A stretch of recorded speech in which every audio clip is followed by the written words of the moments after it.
Definitely time. It's Yep. time. Oh, it's time, folks. Oh, it's It's time. time. Oh shit, it's not showing up. What the fuck? What the fuck? Oh no. Oh, it is showing up. Oh, Holy is shit, it? Oh, is it showing up? it's showing up. What live? And I want more. I'm More. infected with what came Holy out of shit, your folks. demon infested. Who the hell do you think you are? I'm a nigga. You do want to be employed, don't you? You know what I see? I see your mother. I see two spoiled, ungrateful little rich bitches. That's what I see. That's what Britt Baker needs more work in the ring. That's what I see. Destroying lives. Vince, you got to stop destroy. You got to stop. You got to stop enjoying destroying lives, Vince. Because you're destroying your own company. Yeah, you're destroying That's your own what company. you're destroying. And apparently you enjoy that too.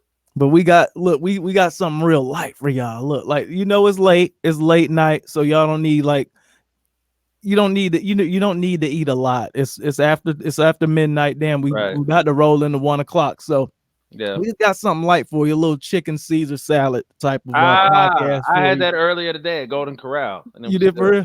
Yeah, it was good. That's what's up. But yeah, this is the Dear Vince podcast. Show enough. No episode number on this, but we just as we said, we're gonna start popping in for these weekly events. The Wednesday Night War has come to pass this past Wednesday. It's now Thursday officially. Yep. We're gonna talk AEW. We're gonna talk NXT. Most of the NXT elaboration on it will be on my homie, the wrestling mastermind, George Kennebrew, because I have some good wrestling to watch after the podcast because I missed NXT. And, NXT was solid. NXT I bet was it solid, was. dude. I bet it was like solid. As I was like running around doing stuff and like making the thumbnail and shit like that, I had it playing, but I'm like, okay, I can't really pay attention because I don't want to get too like super into it. Right. But yeah, from what I saw, I mean the first match I saw was damn it, who was it? Orny Sorkin, Orny. You talking about Oni Lorcan and Danny Burch versus Imperium?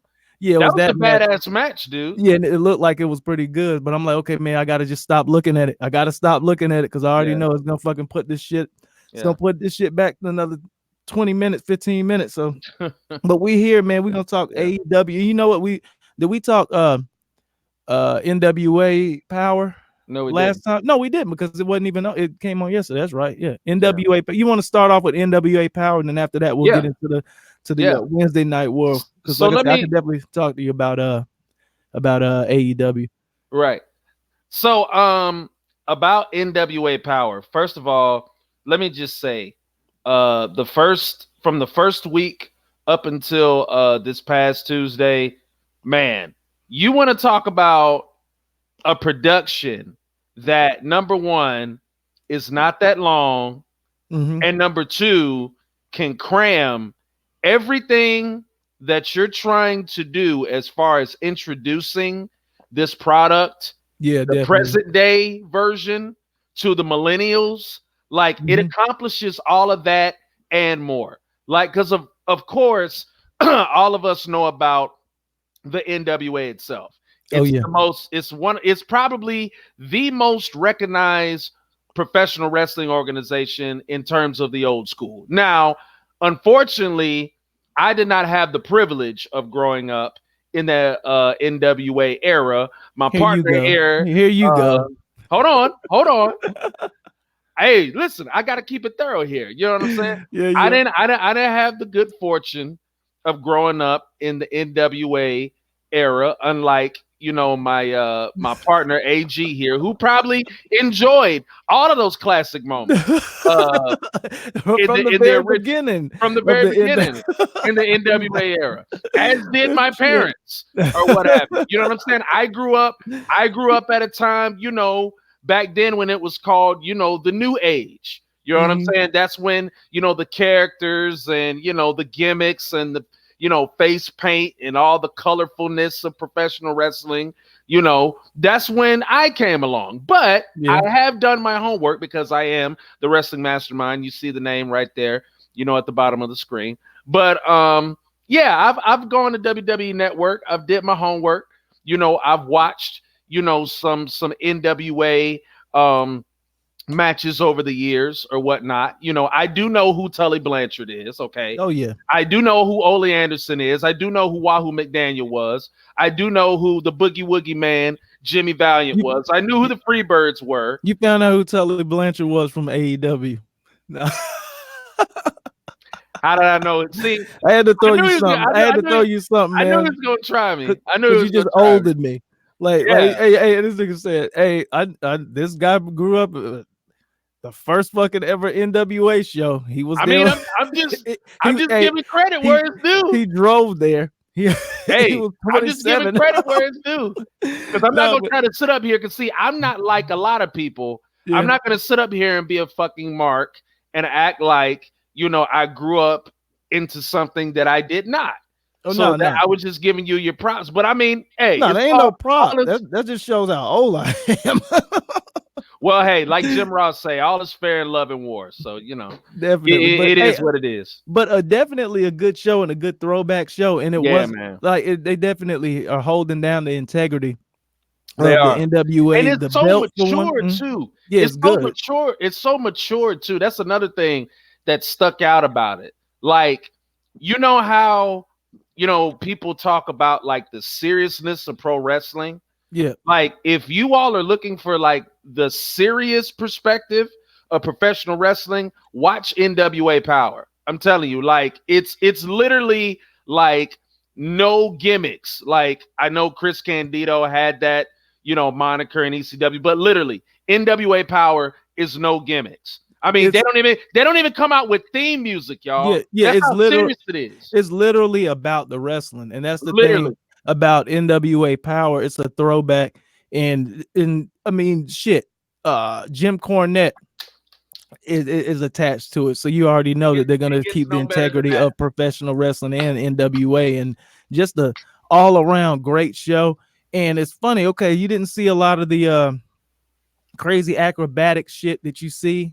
But you did see some. That's what's crazy. It's like it's a mixture. They gave you just a smidge. Yeah, it's like a mixture of somewhat new age wrestling, but then they also have, of course, the old school element. But it's just an all around great show. And just how you said when you opened up about NWA Power, the fact that it's all packed in 1 hour is so convenient. It so good, and truthfully, it makes it to where because like they're gonna be back here in December. And I'm trying to go. Yeah, I'm definitely trying to go to that. But yeah, they're gonna be back here in December. But I guess what I imagine, like they're here for like normally they record 3 days. So I think they maybe record maybe two shows, 2 tapings a day. Yeah. And but I'm definitely trying to go for at least 1 day of taping, man. Like for real, because it's just crazy to go. And another thing that's dope about it is the fact that because it is a studio taped wrestling show, you don't have all the fans out with their fucking phones. Yeah, and video and everything. Because they didn't and not enjoying the fucking wrestling. Yeah, exactly. NWA. It's a throwback. It is a traditional throwback show. And you enjoyed the action with your eyes. Exactly. You didn't have time to be telling nobody what the hell was going on, because if they didn't have their ass tweeting about it, this, that, and the other, will miss out straight up. And another thing I love about it too is you were talking about the mixture of the old school and the new school. I don't know if this ever came to your attention, but it sure enough came to mine as I've been watching these past 2 weeks, is that with that old school, new school concept, I love how NWA has differentiated as far as like the wrestlers themselves, like the wrestlers for the old school fans and the wrestlers for the new school fans. Yeah, and what I'm talking about is like, you know, you got people like Eli Drake, you know, people like James Storm, Nick Aldis, what's my man name? Ricky, what's the name? Ricky Sturgis or something like that. I can't remember his last name. Ricky Starks. No, it's Ricky Starks. And then you've got, you know, Tom Latimer and Royce Isaacs. Okay, that's the new school. Then the old school guys, you know, you got Tim Storm. You have shit. The last episode they had a fucking Murdoch. And I'm like, Trevor. Murdoch. Yeah, I'm like, Trevor. so I'm pretty sure that he's like related to Dick Murdoch, like in the old school, like fucking hardcore. But you don't That's remember crazy. Trevor Murdoch and Lance Cade? Yeah. Like 2006. Mm-hmm. Yeah. I just showed how old I am again. I said Dick Murdoch. I think that may have been his fucking dad. Now, for those that don't know, I am 58 years old. So I'm not quite that. I'm not quite that up there in the game, but he's Benjamin Button. Yeah. the beer makes him young, y'all. I'm just now starting to age. I'm just now starting to age. But shit, a good show, man. A solid show. And can I mention one thing? Yeah. That Camille is scorching hot.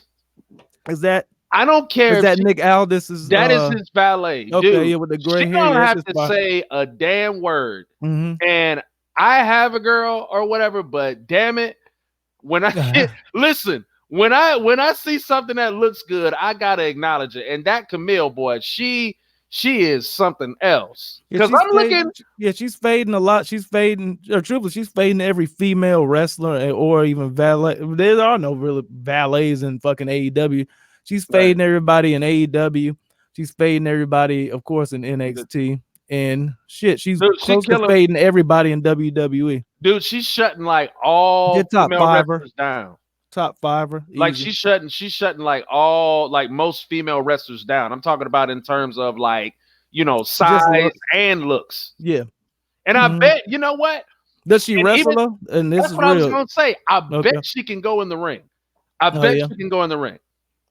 And I guarantee you, with this story that they're continuing, speaking of which, I'm loving this story of how they're introducing Camille into the mix and trying to get her to open up. And I guarantee do you not get kind of Macho Man Randy Savage Elizabeth vibes from it? Because I know that no. I'll do you one better.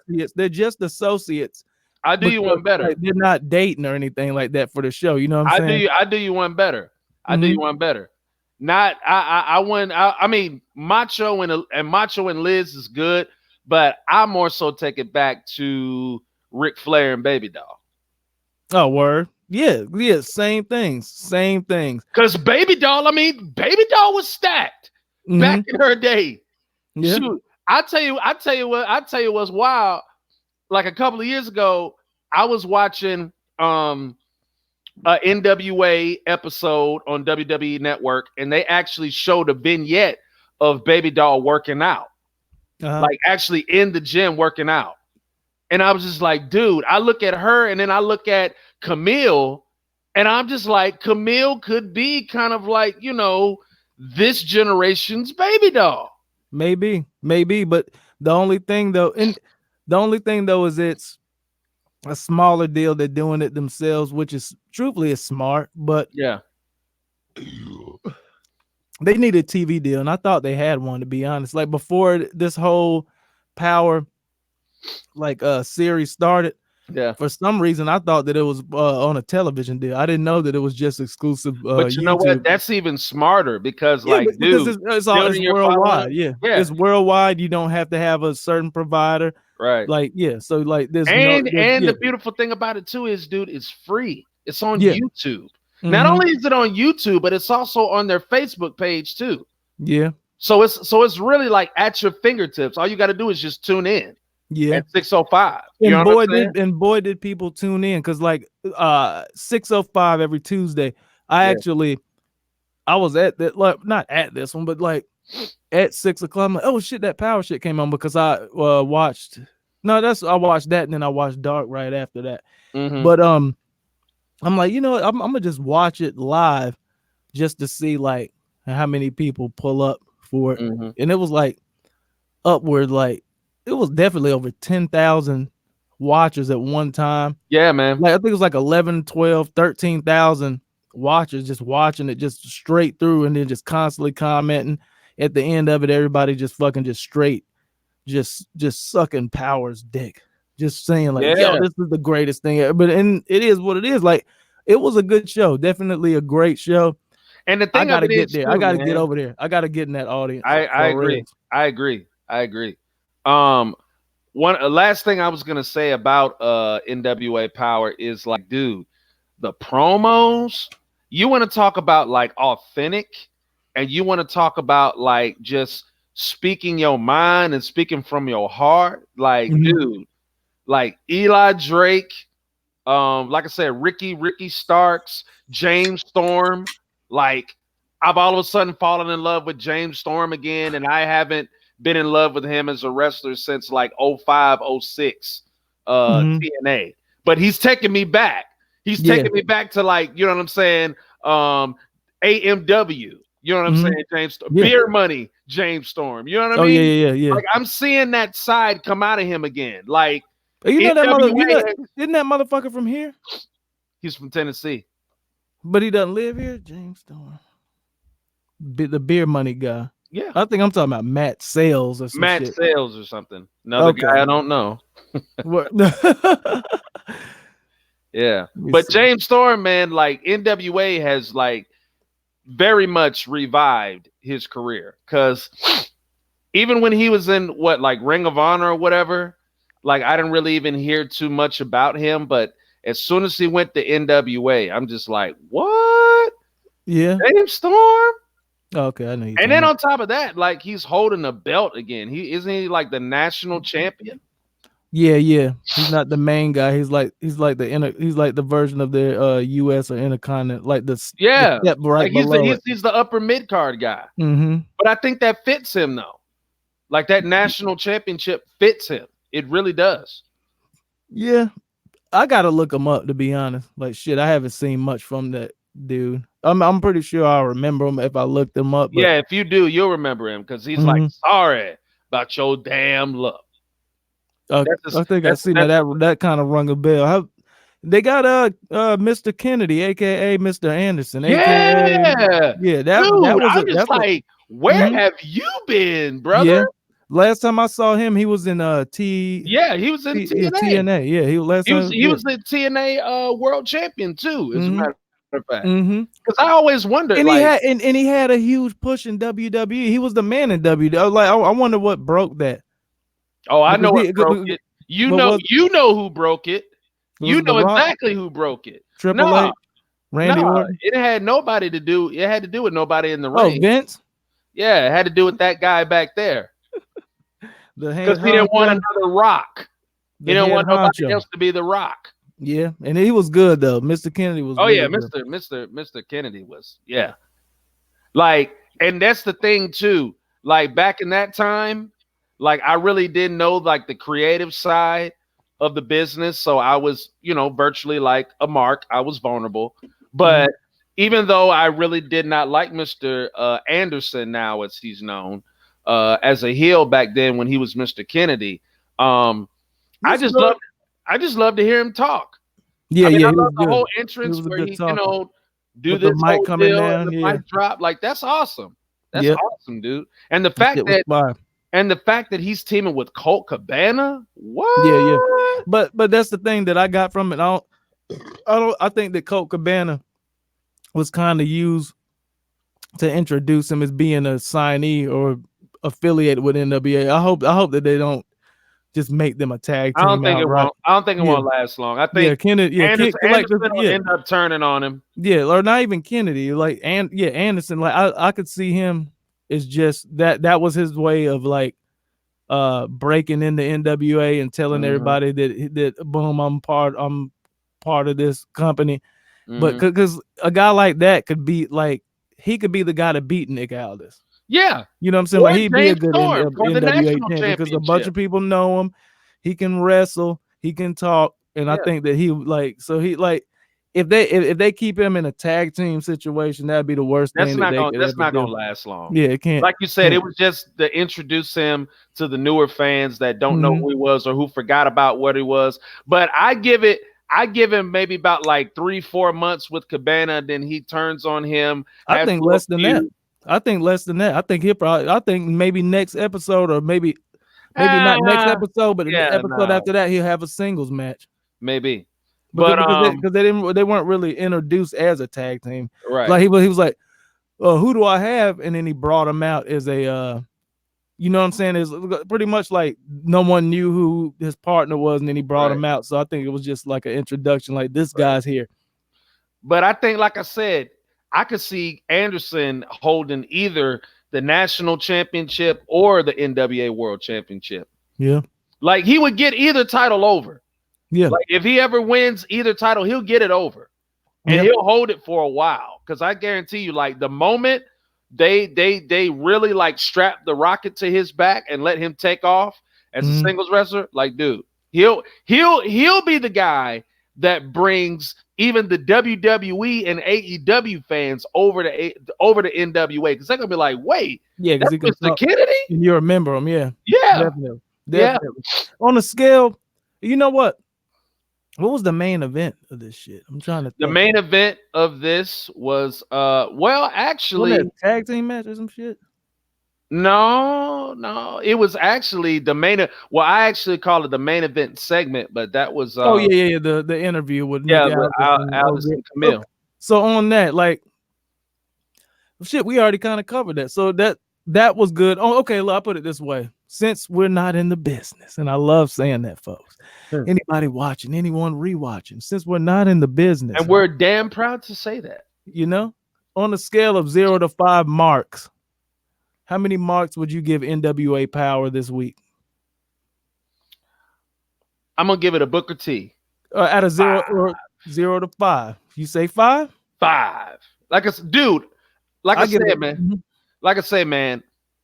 I have never seen a wrestling show, a pro wrestling show, and take nothing away from AEW and NXT, but NWA Power, like I said at the beginning.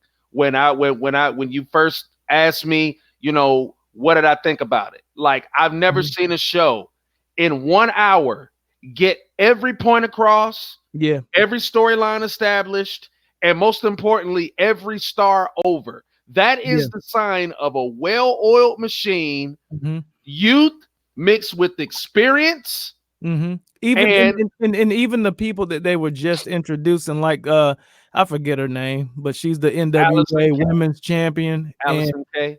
Yeah, Allison Kay. And the girl that she went against. Ashley Fox, I believe. No, Ashley Vox, I think her name. Vox, VOX. Yep. But yeah, even in after the fact, because like interviews right before the match and interviews right after the match is gold for professional wrestling. It's a throwback, but like that's what you need, man. Like that's the sports feel of it. If you're talking about the sport aspect of professional wrestling, if you look at any other professional sport, any other traditional sport here in America, whether it's football, baseball, basketball, soccer, whatever, you will see they do an interview before they go out on the field or, you know, wherever it is they play the court, and then they'll do one after. Word. Exactly. And that's how it should be. Yeah, that's exactly. So that's why I gave it a Booker T 5, because like I said, yep. Yeah, man. Rest in peace, King to the King. I give this episode 4 marks. Okay. And truthfully, I would give it 5 marks. But I think the only, you know, I'll put it this way: the first show, truthfully, the women. You know what's crazy? The women's match was good. But the Vox versus, like it. No, it was actually good. Oh, wait a minute. Hold on, whoa. Breaking news. Hold on, reporting live here on Dear Vince, on the Dear Vince podcast, the Wednesday Night War / NWA recap. Aaron, it's beer drink, Gordon finally confesses his love for women's wrestling. No, I don't love women's wrestling at all. It was a good match. Okay. That's it. That's it. But yeah, I give it 4 marks, and I'm gonna just keep it like that. We're gonna go to AEW real quick, because that's what we gotta do. Duh. AEW on TNT, man. SCU started out like that. Or you know what? You want to talk about the Lucha Brothers and why they decided to why did they decide to jump them? Like, that's my thing. Like, why did they run? I'm about to perfectly sell you on this whole angle, and I'm about to make it make sense for you in one fall swoop. Okay, so first of all, I love this whole concept and this whole angle right here. I think this is great. I think another company that we know that's not as good at doing shit like this really needs to pay attention. So, with that being said, this basically was to put over Scorpio Sky and establish Scorpio Sky as another one of, the premier stars in AEW. Because, of course, we all know he's a part of SoCal Uncensored. Duh. But a lot of the new AEW viewers aren't as familiar with Scorpio Sky. So I love how AEW Creative, aka Cody Rhodes, the Bucks, Kenny Omega, Tony Khan, so forth and so on. I love how they set it up to where the Lucha Brothers took out one of the veterans of SoCal Uncensored, mainly Christopher Daniels, because taking you behind the curtain, jock sniffers, Christopher Daniels is the head of talent relations in AEW. So, this was a good way, like I said, to set up Scorpio Sky and give him his shine. So, I love the way that the Lucha Brothers just came out of nowhere, cut SoCal Uncensored completely off, attacked him on the rampway before they could even get down to the ring, attacked Christopher Daniels, gave him the package pile driver right on the ramp. I love, immediately after it happened. Was it UPS though? Was it UPS or was it what's the other one? USPS. That package. You mean you said UPS. You mean was the UPS or FedEx? Yeah, FedEx. Yeah. No, it was UPS. It was UPS. Better be all right. Yeah, FedEx. But right. No, I loved after it happened. I loved how the locker room immediately emptied. Particularly the baby faces came out to see about Christopher Daniels, and I loved how the paramedics and everybody immediately came out there, but they didn't not look like some geeks. WWE in doing war room, right? Fuck out of here, right? That war room bullshit. Right, and I love how they already had the gurney in place. You know what I'm saying? They all took their time with getting him on the gurney. And they just, methodically ushered him out of the arena. And I loved Scorpio Sky's selling of it. He was upset. He was pissed. Yeah. He was confused. He was like, what the hell am I going to do? This match still needs to be done. And I love, Frankie Kazarian is like, man, it's your moment, man. This is your time to shine. You got to do it for CD, man. You got to do it for Chris. Or whatnot. And then Scorpio Sky was just like, fuck it. All right. I ain't got my gear. I'm going to wrestle in my street clothes. I only got one fucking shoe. And I'm going to go out there and do this shit. So real quick. Why did he only have one shoe, though? Did he get jumped too? Yeah, I think he might have. Yeah, I think because that's what I was wondering. I'm like, why did he have one shoe and then? Yeah, because he got attacked. Yeah. He got attacked by the Lucha Brothers. So the shoe got fucked. Okay. And I love the fact of the Lucha Brothers showing their heel side too. This is pretty cool. I've never seen that before. Hey, going deeper into the show. I mean, we're staying right there. But the Lucha Brothers are probably my favorite tag team. Now, out of every tag team, I like the way they act. Yeah. In between, I like the way in between moves, the way they taunt. Motherfucker, they remind me of La Parka kind of. Remember how La Parka kind of strutted around and fucking kind of dance dope shit. Are you speaking of Pentagon in that way? Because if you are, I definitely agree with you. Yeah. Yeah. Why? I mean, I love the Lucha Brothers too. I would say they're my number 2, but of course, my number 1 is, you know what I'm saying? Private Party. Yeah, them Private Party, the party, baby. And who's up next? And who's up next for the Lucha Brothers? Private Party. Ooh, that should be a good one. That's next week. Jizzle. Oh, how on time was that? You said your guys are the Lucha Brothers, my guys are Private Party, and they're gonna be a good one. That's gonna be some good shit next week. We have to make a wager or something like that. Some. But shit, good match, man. Like, what was your takeaway from the match? Oh, you Dude. already kind of said it. Like, they Well, definitely built Scorpio Sky yeah, man. as a superstar in Yeah, man. AEW rather than just part of SCU. Right. But and we forgot, and you know what? We forgot all about the freaking best friends being in this match because we're talking about the Lucha Damn. Brothers We attacking talked, yeah, we only talked about the jump. We talked about the run in and fucking SCU. and we forgot all about this. The SCU was Yeah, facing the best friends. And But the best friends won me over. As far as like, I didn't like them at all. I thought they were trash. I thought they were garbage. I think I may have seen maybe 3 matches from the best friends. yeah.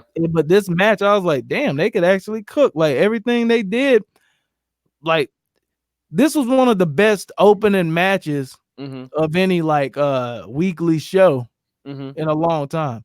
Yeah, I enjoyed it. And as far as the best friends go, like I'll agree with you too. Like I really wasn't, sold on them too much because I mean they were kind of just, plain to me, coming out hugging, doing all that stuff, like real corny shit. But I will say, out of all the best friends matches that I've seen so far, I definitely have to think that this one was the best. Well, no, I would say the one against Private Party. I think that was at Fyter Fest, I want to say. I really enjoyed that one. But I would definitely put this one above that one because we really got to see like the diversity of best friends. Like they weren't just doing like their shit, but they were doing shit that we wouldn't normally see them do, if that makes sense. Yeah, they were forced to fucking do some different shit. Right. But I mean, that's always that's another thing good with AEW. It's almost like that's kind of like a model that they're going by. It's like, you know what? If you were in the first match, we're giving you a shot. Right. And we're allowing you to step out of your and we're pushing you to step out of your comfort zone too. I love that. I love it. Because I mean, when's the last time you seen Frankie Kazarian hit a fucking Hurricane Rana? Never. And no, Kazarian did a fucking over the top rope. Yeah, like a somersault plancha. When have you ever seen him do that? And he's a year older than me, folks. But when is Kazarian done a fucking over the top rope dive? Like, and he did that. So yeah, like it is what it is. That's what I'm saying. They push you. They go out of your comfort zone. I love AEW. The first match sets the tone. It does. Keeps people in. And did you not also notice, as far as just since we're talking individual matches and the entire show, that they use way more picture-in-picture on commercials tonight?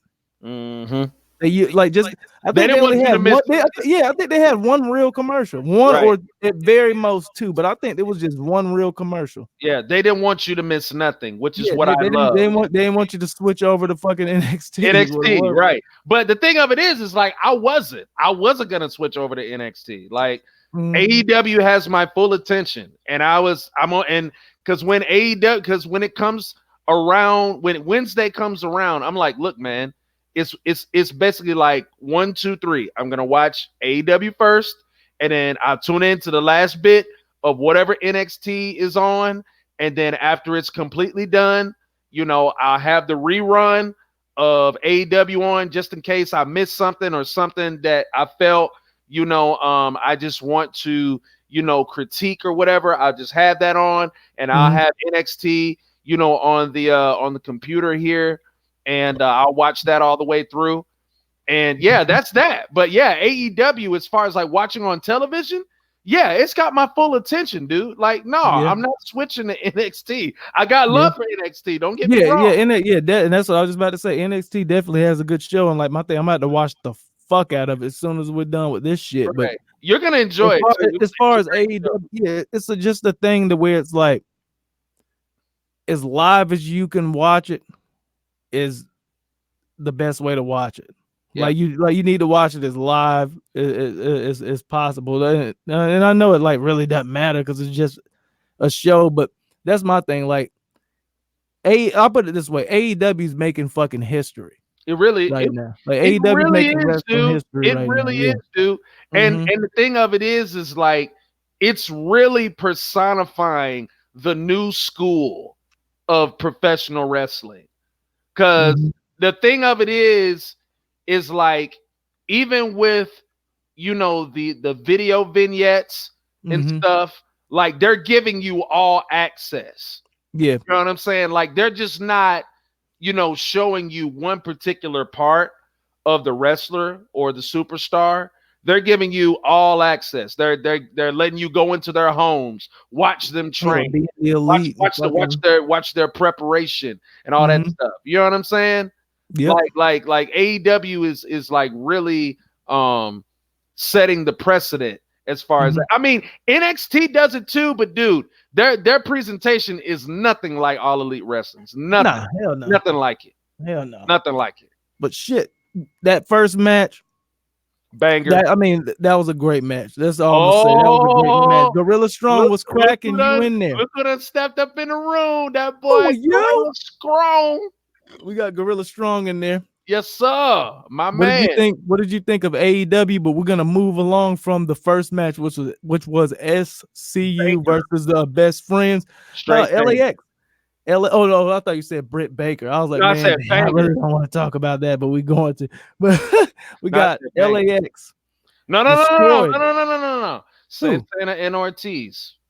Pronouns. Oh, that's right. We're not calling them that anymore. Right, but yeah, Santana and Ortiz, they destroyed the shit out of they were jobbers, wasn't they? They weren't like okay, so they wasn't like guys that were actually signed to AEW. No. Okay. First Light, Captain Akron, definitely. Captain Akron, what up, Cap? Because we did not say it. Like we've had people in here the whole time. We didn't say like the shit. Like the shit if you're in here right now. Man. Like it, subscribe, share it, all of that stuff. Gorilla Strong says, I only got one issue tonight. No tables in Philly. Yeah, that is fucked up. Oh, yeah. How you gonna be in the home of, I know. How you gonna be in the home of Extreme and you don't get the tables, man? Yeah, that's pretty messed up, Gorilla Strong. That's a good idea. That's a good eye right there. Yeah, it's pretty bullshit. Yeah. But shit, that match was good. They squashed the jobbers. The jobbers did good selling the squashedness. So it is what it in the afterwards was kind of awkward for me. Really? I thought that shit was gangster. No, I liked it, but it was awkward because before Chris Jericho even came up on the screen, I'm not sure which one of the LAX members or whatever the name is. Say it again. Santana and Ortiz. I gotta remember that. Yeah. Like they kind of looked up there because they already knew that it was coming up. He was like, "Oh no," and it wasn't even up there. Oh really? I missed that. I missed that, dude. Yeah. That happened. This is why he's a video. See, this is the videographer coming out of him, y'all. Yeah. Production, timing is key, people. Listen up.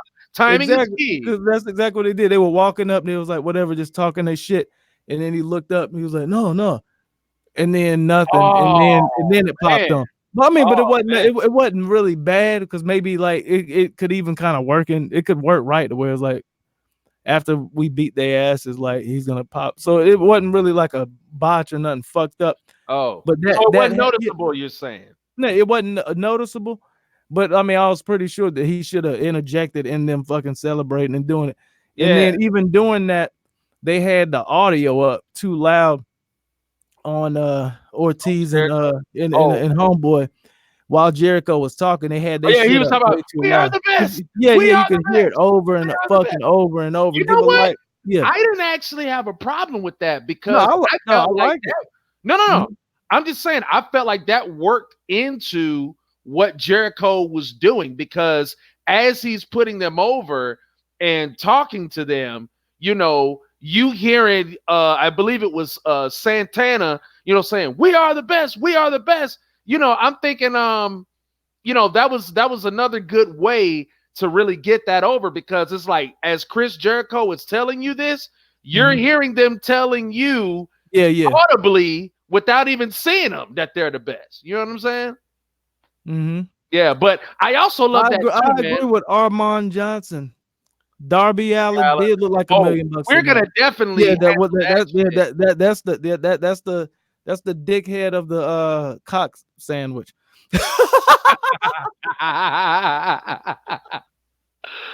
Wow. I gotta not do that ever again. Him and his abstract analogies. But no, I actually like, speaking of which, I loved, I see that. I see that, Gorilla. We'll get to that too. Yeah, I'm gonna get to that in just a second. We're definitely gonna talk about that. Right. But what I was gonna say, I love the fact that Chris Jericho set up the Young Bucks versus Santana and Ortiz for Full Gear. Because as rumor has it, a lot of not just AEW fans, but a lot of pro wrestling fans in general have wanted to see this match for a minute, ever since they found out that Ortiz and Santana were about to leave Impact. So apparently now they're going to get it at Full Gear with the Young Bucks versus Santana and Ortiz. And and just to, not nitpicking, but just to give it a little bit more spice, so it just won't seem like a regular tag match, I say make it 2 out of 3 falls. That's just me. For a tag match, 2 out of 3 falls, though. I mean, it's a pay-per-view. It's a pay-per-view. Why not? The match is already going to be 20 minutes. That's true. It's on a pay-per-view. So if it's 2 out of 3, that bitch about to be damn 30, 45 minutes. Yeah, you're right. They ain't going to do that. Because AEW, they be like at the end of the pay-per-view, yeah, like, and everybody's signing off. Boom, then it fucking goes off. Right. They hit it right on, like, right. barely. But hey, my next thing that I was going to talk about right after that, Armand brought it up. The Cody Rhodes promo was good, as well as explain why. Yeah, and my next note was a hot promo. No, the way it looked, whatever camera they used, the lighting and everything. Like, I put A1 Cody / Brandy package. Wow, like it was definitely a clean, dope package. And then I like the fact that they just didn't package it as that, like just a skit, like they actually made it more in depth. Yeah, from how it started off to where they kind of made it like a damn documentary show. Yeah, a documentary or a show to where like he's just like not really paying attention, and then he come back, yeah, and then they went from that, because I put it this way, and I will say, what they did do it like a skit or a TV show. They started it like that, and then it turned into a wrestling package after. You know what I'm saying? It wasn't like the whole thing just wasn't wrestling. Like, it started off like, hey, we have to do this, we have to do that, and it just looked like legitimately fucking entertaining. Like, damn, it's a TV show, and then it turned into a wrestling situation. Right. And to Armand's point, I agree with you, Armand. I love the way I loved how they explain why he wants to be at the top. That was a very prominent thing. And I believe that's what all promo packages, promo videos, whatever you want to call them, for a top wrestler, I feel like that bit of storytelling should be in there too. Is like, why, why is all of this going on? Why are they here? What is their purpose? You know what I'm saying? And I really felt like AEW did a good job tonight of really explaining the purpose of why Cody Rhodes wants to be the AEW World Champion. You know what I'm saying? And I also love too that bit where JR was like, well, when Full Gear comes around, Cody's got to put that, executive VP title to the side. He's got to become Cody Rhodes the wrestler again. That was fucking spot on. Yeah, one part I didn't like. One part I didn't like? What's that?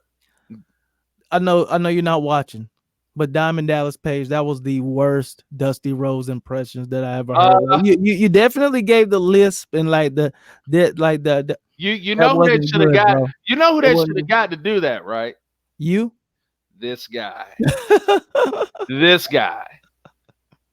If I was over, I mean, I'm not as over yet, but I'll get there. But yeah, because me, let me tell you, listen, like, Aaron will tell you, like, I do it pretty good. Dusty.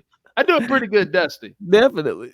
Well, yeah, it was just, but my thing, even in the fact of, because I put it this way, it was such a it was such a serious promo package that they put there.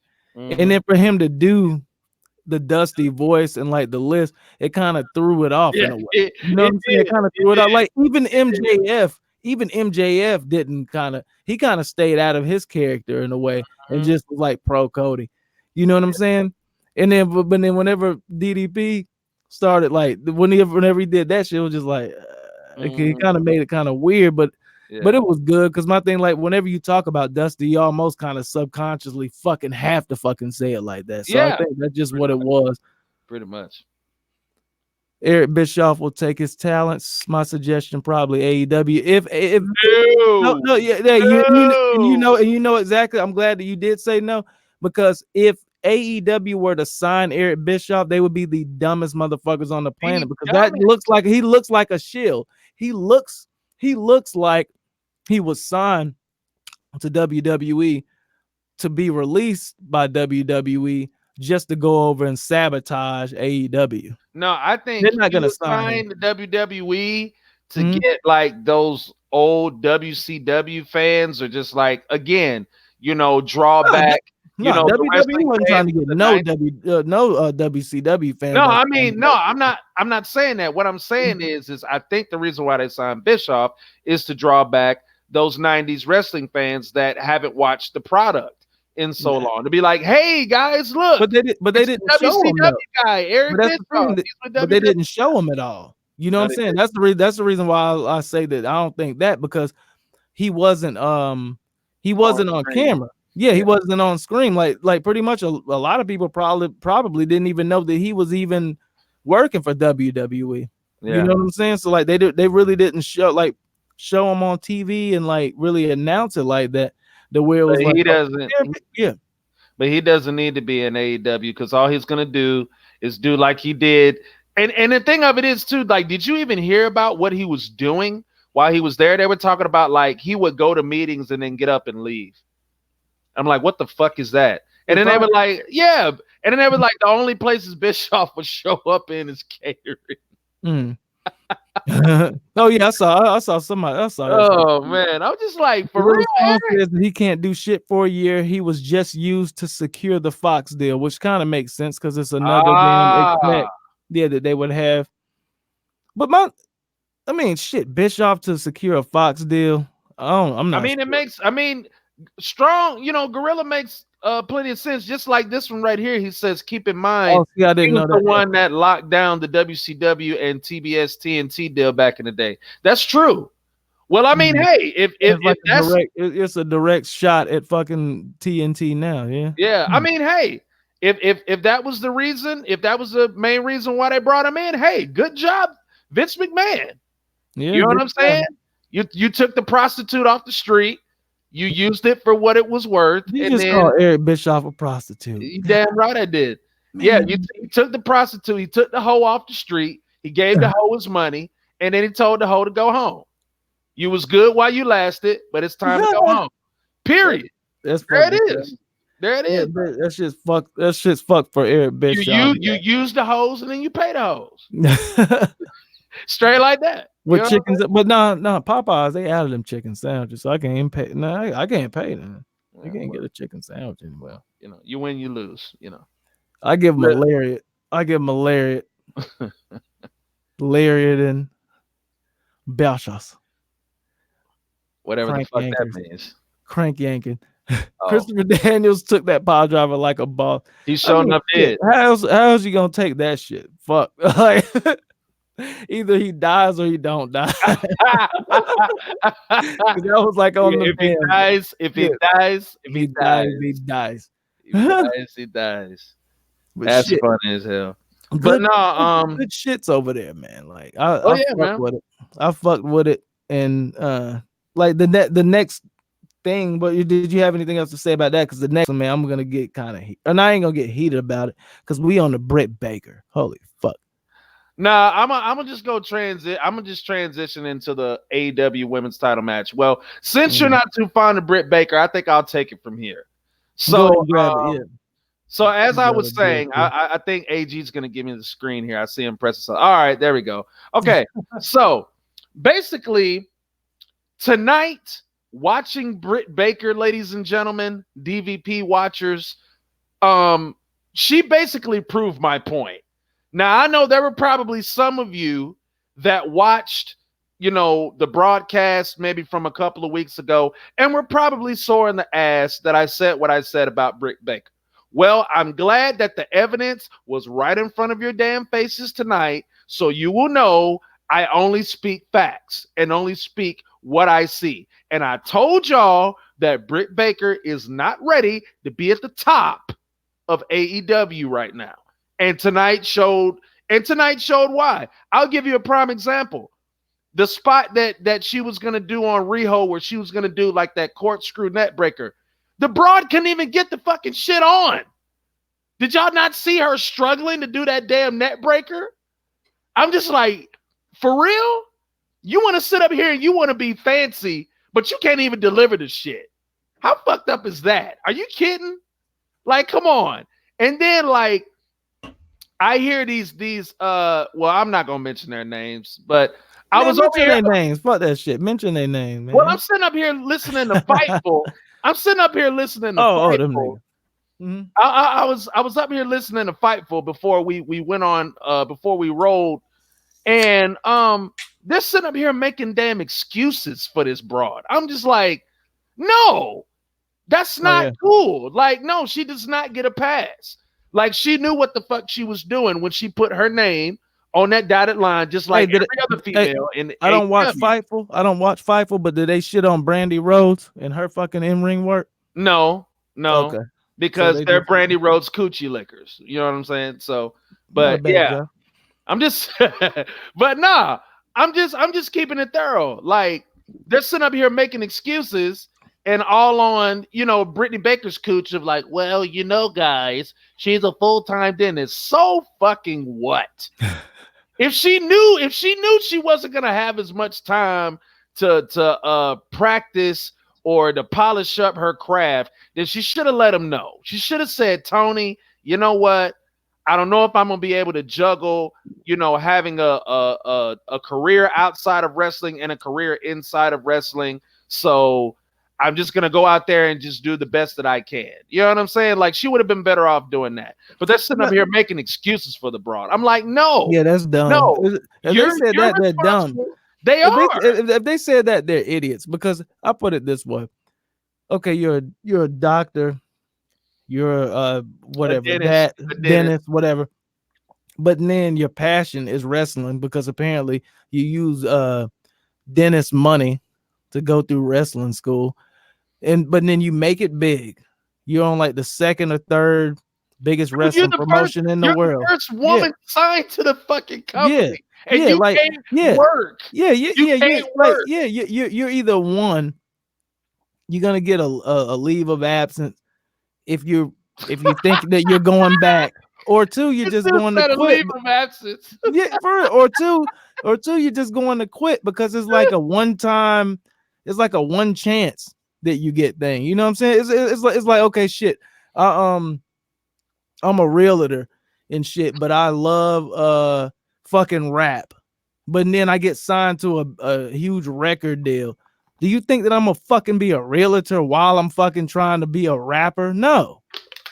So it's bullshit. Like, it is what it is. But my thing is, man, it's like, okay.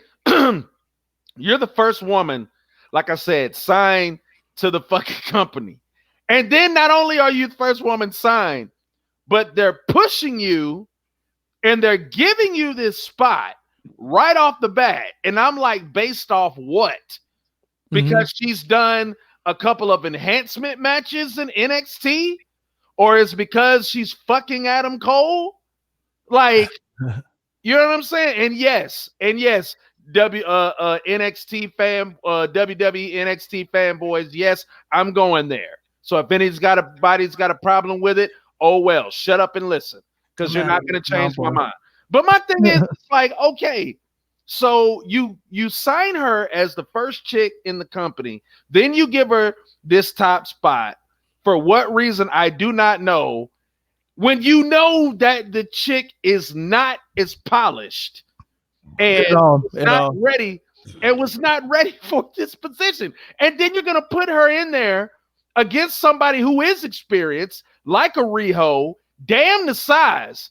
The woman has experience, okay? Yeah. The woman has put in the time, paid her dues, worked in Japan, which is home to some of the biggest damn arenas you'll ever wrestle in. If you don't believe me, watch the company called New Japan Pro Wrestling. Yeah, and especially for female wrestling. Like you know what Japan, I'm saying? Yeah, Japan is the home of fucking female wrestling. Exactly. So I'm just like, if you knew weirdo that Britt Baker wasn't this polished, like, why are you gonna put her in this position? That's really the only like criticism I have against AEW.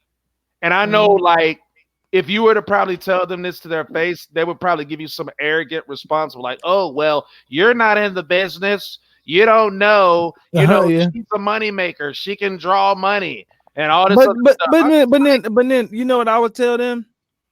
In what aspect? She can't wrestle. She's not hot. And to be like real shit, she's not as hot as like, no, like, you know what I'm saying? Whenever you have like the baby face female wrestlers that are they're supposed to be like hot, smoking hot and shit. She's not even like smoking hot, like female wrestler, and that's real shit. Like, and she can't even shock the system. Yeah, she's just normal. So she's just normal. Pun intended, by the way. I'll put it this way. What was the one? Fuck.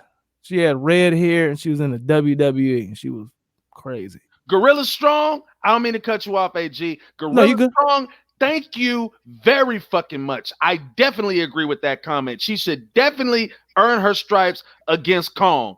Damn right. Yeah. Somebody's gonna run it through the mud. That's what's up. Well, my thing is, it's like, hold up, and I'll even do you one better, Gorilla Strong. Hold up, but you're gonna sit up here and give this unpolished part-time motherfucker AEW Women's Championship match, but Nyla Rose can't even get a rematch? Man, Nyla Rose doesn't deserve a rematch, man. Shit. Shit, I give her a rematch over Britt Baker right now. Eva Marie, that's what I was thinking of, Gorilla Strong. But no, Nyla Rose doesn't deserve a rematch. Shit, I put her over at Britt. So you rather see Britt Baker than really? Yep. Oh, this is real. This is real. This is real. You just don't like women's wrestling. You don't give a fuck who's out there. No. My thing, Nyla Rose, I don't think that shit's fair. Real shit. Let me put me in a foot race with fucking any female. I'm dusting their ass. Let me do jiu-jitsu versus any female. Let me do jiu-jitsu with any female. Let me do wrestling with any female. Let me do like they backs and necks are broken. Real shit. You're such a cock, man. That wasn't even bad. No, I'm just saying, like, no. I mean, no, my thing in this world, now I have to say it this way. I can't say it the way I would have said it right now. 5 to 10 years ago. You're so Simon Dean. No, Nyla Rose does not. You know what? Hey, you know what? Not look, Simon Dean. I mean Simon Diamond. No, you know what? You know what? I mean, yeah. I'm gonna say that. Oh, of course. I'm good. Like Nyla Rose doesn't deserve a rematch. Why does she not? Why does she not? Why does she not? Because Simon Diamond. Why not Simon Diamond? Because I'll say it again. Because she's got one of those. Because she's got one of those. And it's a women's title. Fuck out of here. Oh, you know what? You know what? No, look. If there was a world, what do you call them shits? Oh, man. I mean, and I'm not saying anything like that, but if there was a world deer, if there was a world birds, if there was a world bird fighting championship, and I just fucking glued some wings to my back and went caw, caw, I'm beating all them birds' asses easily. Should I be allowed to be caw, caw, and have these fucking wings on my back and destroy these birds in real life? Some of them won't even live afterwards. No. Fuck no. Once again, another abstract analogy. from Beer Drink Shouted, ladies and gentlemen. Woo! Okay, well, now that we've got through all the trash talking and the bullshit, as unpolished as she is, it was still a pretty solid match, even though Riho carried the shit or whatnot. Yeah, but no rematch for Nala though, man. No rematch. Well, shit. You know what? In that aspect, now that I think about it, yeah, you're right. Yeah, I don't think you're so. Right. You're right. But my thing is like, who's next then? Hey, you know what? Who's next, right? You say just how you said who's next. Yeah, who is next? The thing that kind of kills me is like B Priestley. Like, why is she even in an angle with fucking yeah? What like why? Like, why do they got B Priestley? Why do they even have B Priestley in a fucking angle and in a fucking like a because you don't know why with Britt Baker? You don't know why? Stupid. To build Britt Baker. To build Britt Baker. No, yeah. That's not the reason. You don't know the real reason why? Because she skipped out on her appointment. I guess. I don't know what the fuck. Like, I'm like, she was gonna get that broad a root canal, man. Like how do you like you literally have like a legitimate female that could take the belt from Rio clean, and she's a heel. And B Priestley? Yeah. How many matches has she won though? It doesn't matter. Yes, it does. Because wins and losses matter in all of these wrestling. I don't think they do. I don't think they do anymore. Brother. I think they do. I don't think they do. I think they say that. I think they said that shit like for I think they said that shit for shits and laughs, but it ultimately it don't, because like you gotta look at it like this. You ain't gonna hot shot no Brie Priestley to no women's championship, and she done had how many losses in a row? Come on, man. I don't know. She didn't even win the damn Battle Royal. Come on, man. Mm-hmm. She 0-2, dog. Come on. Kenny Omega fucking, what is he now? 3-3. Yeah. Yuka needs a push. She is cute as fuck. Yeah, now that's somebody right there that can challenge Rio. Thank you, Gorilla Strong. Let me see who Yuka is. So I don't be watching these. I don't watch that. Oh shit! I almost fucked. Yeah. But the thing of it is, for what it was, and like I said, Riho pretty much carried this whole fucking contest for what it was. But she's Japanese too. Exactly. Is she a Laker girl? No. What? Yuka? No. I just YouTube. It was carrot. It was a carrot and then a Laker girl. Wow. But no, as you know, as unpolished as Britt Baker is, it was still a solid match, even though Riho carried the damn thing.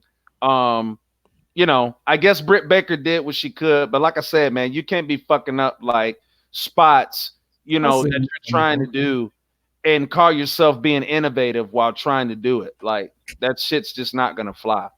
Yeah. Like, maybe she, you know what? I got an idea. Just put her on AEW Dark. That way nobody don't have to, you know, actually see her fuck up live. They could see it on YouTube. Just do it like Britt Baker? Britt Baker.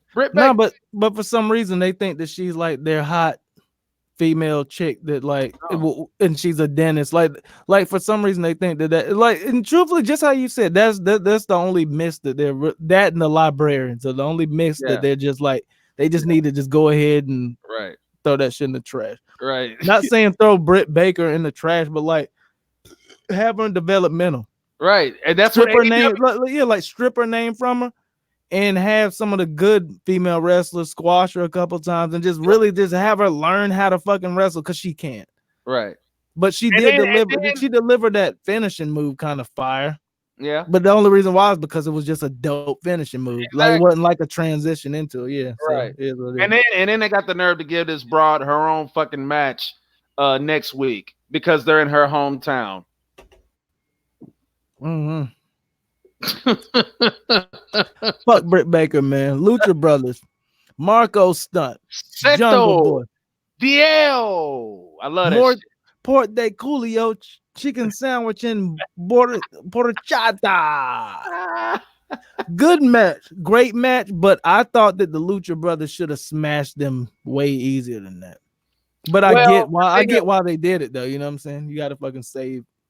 No, it's the fact that number one, like the original partner for Jungle Boy wasn't there. Yeah. And why was that? Because I didn't catch that. Injury. He's really injured. Yeah, he's legitimately injured. So that's why I'm like, Marco's stunt was pretty much a last minute decision, like literally. So that's good that they even have that then, truthfully. Right. What if it wasn't anything, then it had to be something that didn't make sense. There you go. Yeah, that's pretty dope. And I think it was smart too by protecting Jungle Boy and not having him take much of the offense from the Lucha Brothers, because I think Marco's stunt, is that guy, being that smaller, he's not gonna ever do anything crazy. Yeah. Right. Right. But I mean, for what it was though, Marco's stunt had some good moments in the match. Yeah, he did. I especially love the spot where he does the floss. I just think that shit is funny. Like, it is funny. Him doing he's just a funny looking son of a bitch though. He really is though. And it's not even like because he's small or short or anything. He just if he was damn 6 foot, he would still look kind of funny. He just has like that whole funny thing. But the fact that he's small is just like he looks like he smells like cigarettes. Which is fun. And I'm about to smoke a cigarette, but you know what I'm saying? He looks like a dude that, like, when he walks in, it just definitely smells like cigarettes every fucking way. It smells like a pine cone, bro. Yeah. It smells like wet pine trees. or pine saw. Yeah, it smells like fucking like a cup of fucking wet pennies.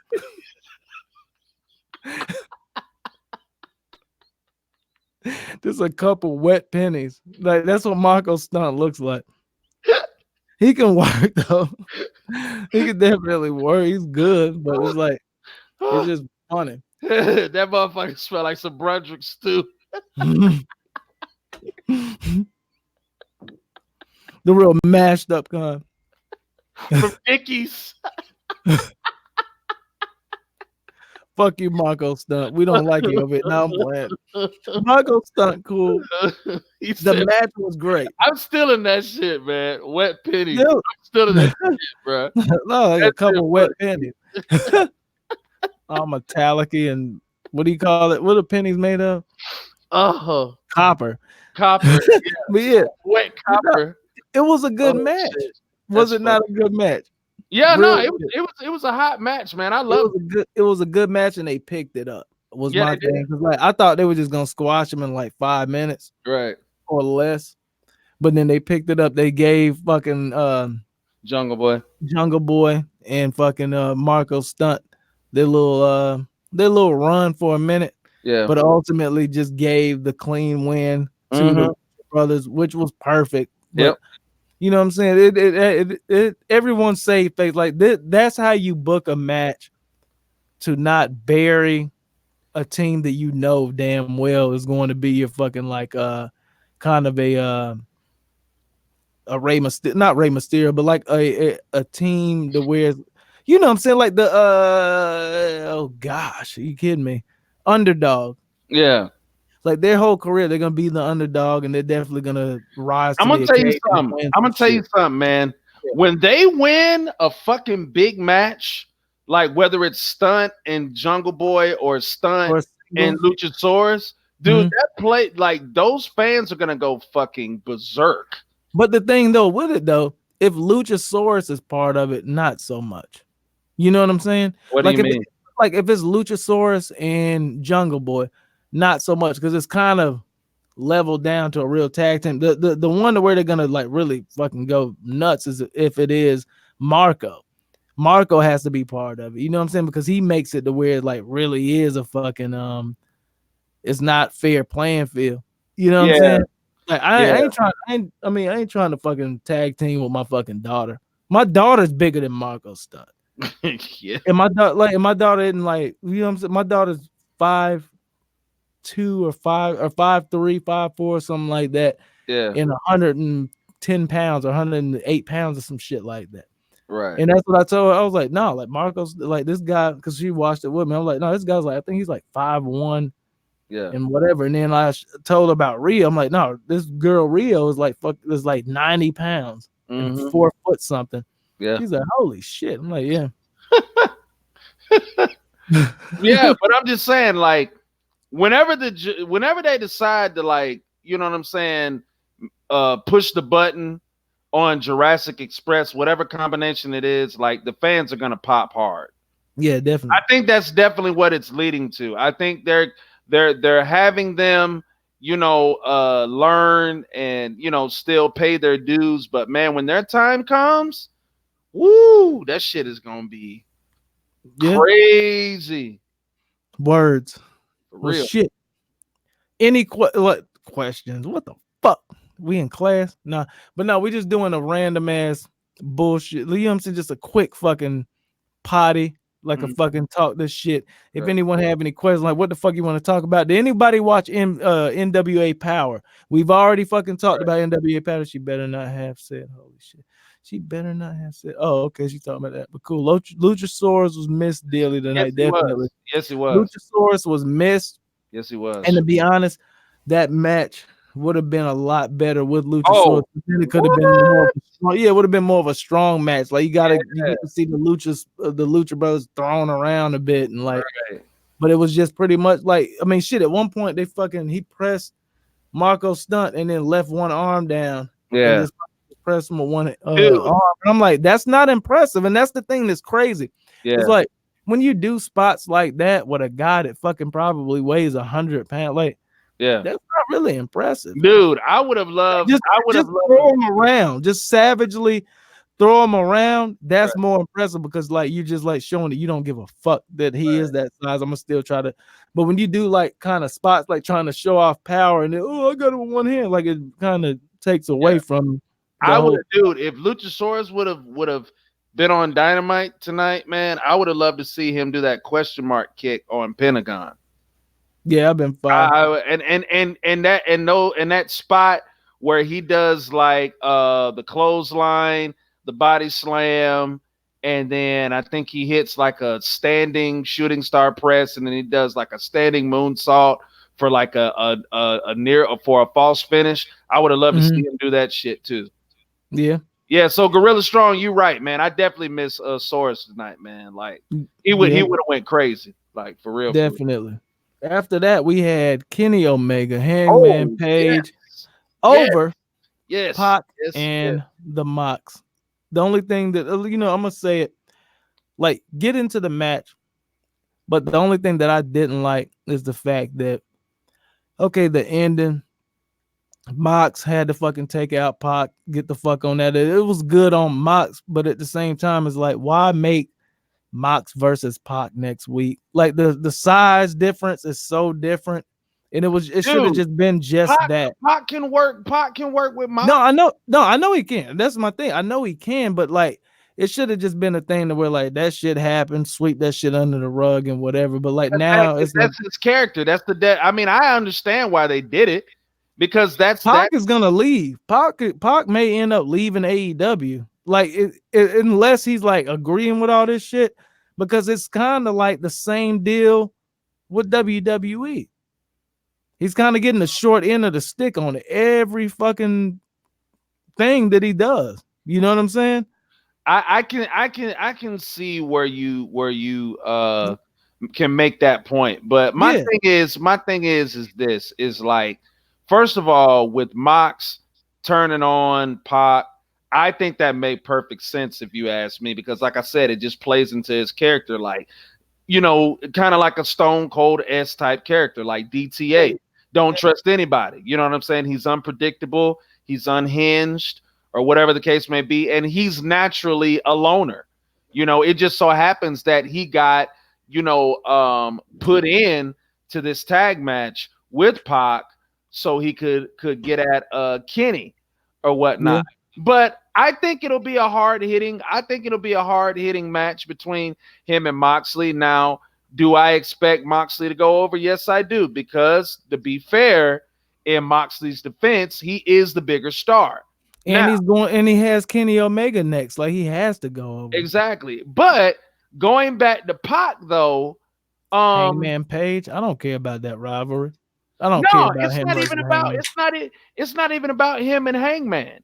It's the simple fact that okay, with him turning on Pac, despite if Moxley does go over, which more than likely he will, Pac can still get his heat back, and he could take out John Moxley. And what you can do is you could transition that into the Kenny Omega match in saying that okay, being that he softened up Kenny Omega for Moxley, now since Moxley turned on him in turn for Omega, he's gonna soften Moxley up for him.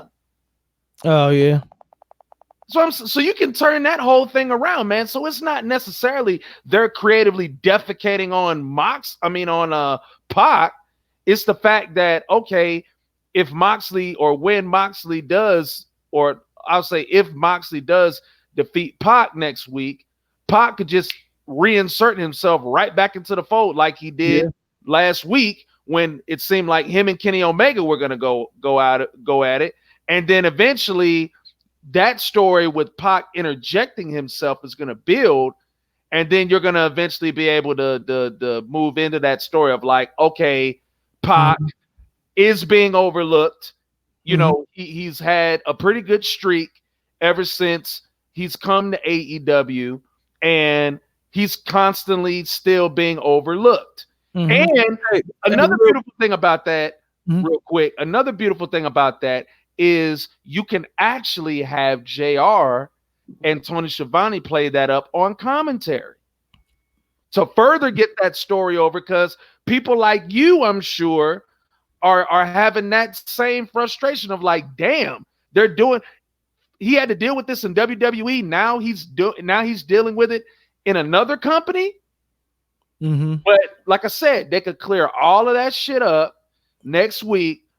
If Moxley beats him clean, Pac can get pissed off, go after Moxley, take him out, and you could even have something where you have Omega come out when Pac. That's what it would have to be. That's what I think it would have to be. Yeah, Kenny Omega comes out, just looks at Moxley all beaten down or whatever, and then as Pac is making his way back to the dressing room, he kind of gives Pac that that nod of like, appreciate it.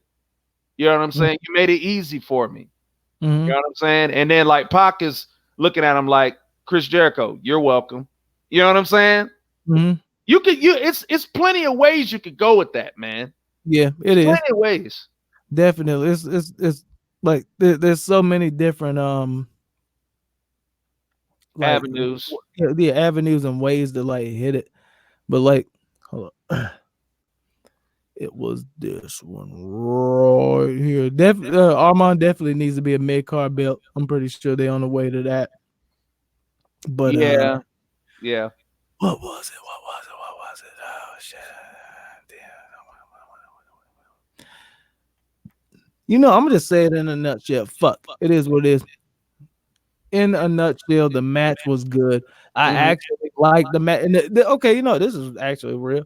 I actually liked the match so much because it was kind of back and forth. It was really it kind of told kind of a story, but I'll put it this way, it was just a weird pairing. Moxley and fucking Pac. Like, you know what I'm saying? Now Moxley and Pac have a match next week. And fucking Hangman Page and what you call it, okay, that's cool because like he's kind of fucking cool with the Elite. So that made sense, but it was just an all around good match. Yeah. But that's what it was. Where's your fucking thing at? Where's your fucking comment at? Hold up. Him talking about the belt? No, here you go. No, it was Hangman. That was the one that kind of stuck out. Hangman looked overshadowed in every way tonight. And that's actually interesting. Yeah, that is interesting. Yeah, because the way it was like, okay, we're doing flying shit, we doing like fucking wrestling shit, we just like fucking kind of building a story. Like no disrespect to those fucking lariats and those fucking like fucking off the rope fucking clotheslines and shit. But he did look like he didn't deserve to wrestle with them.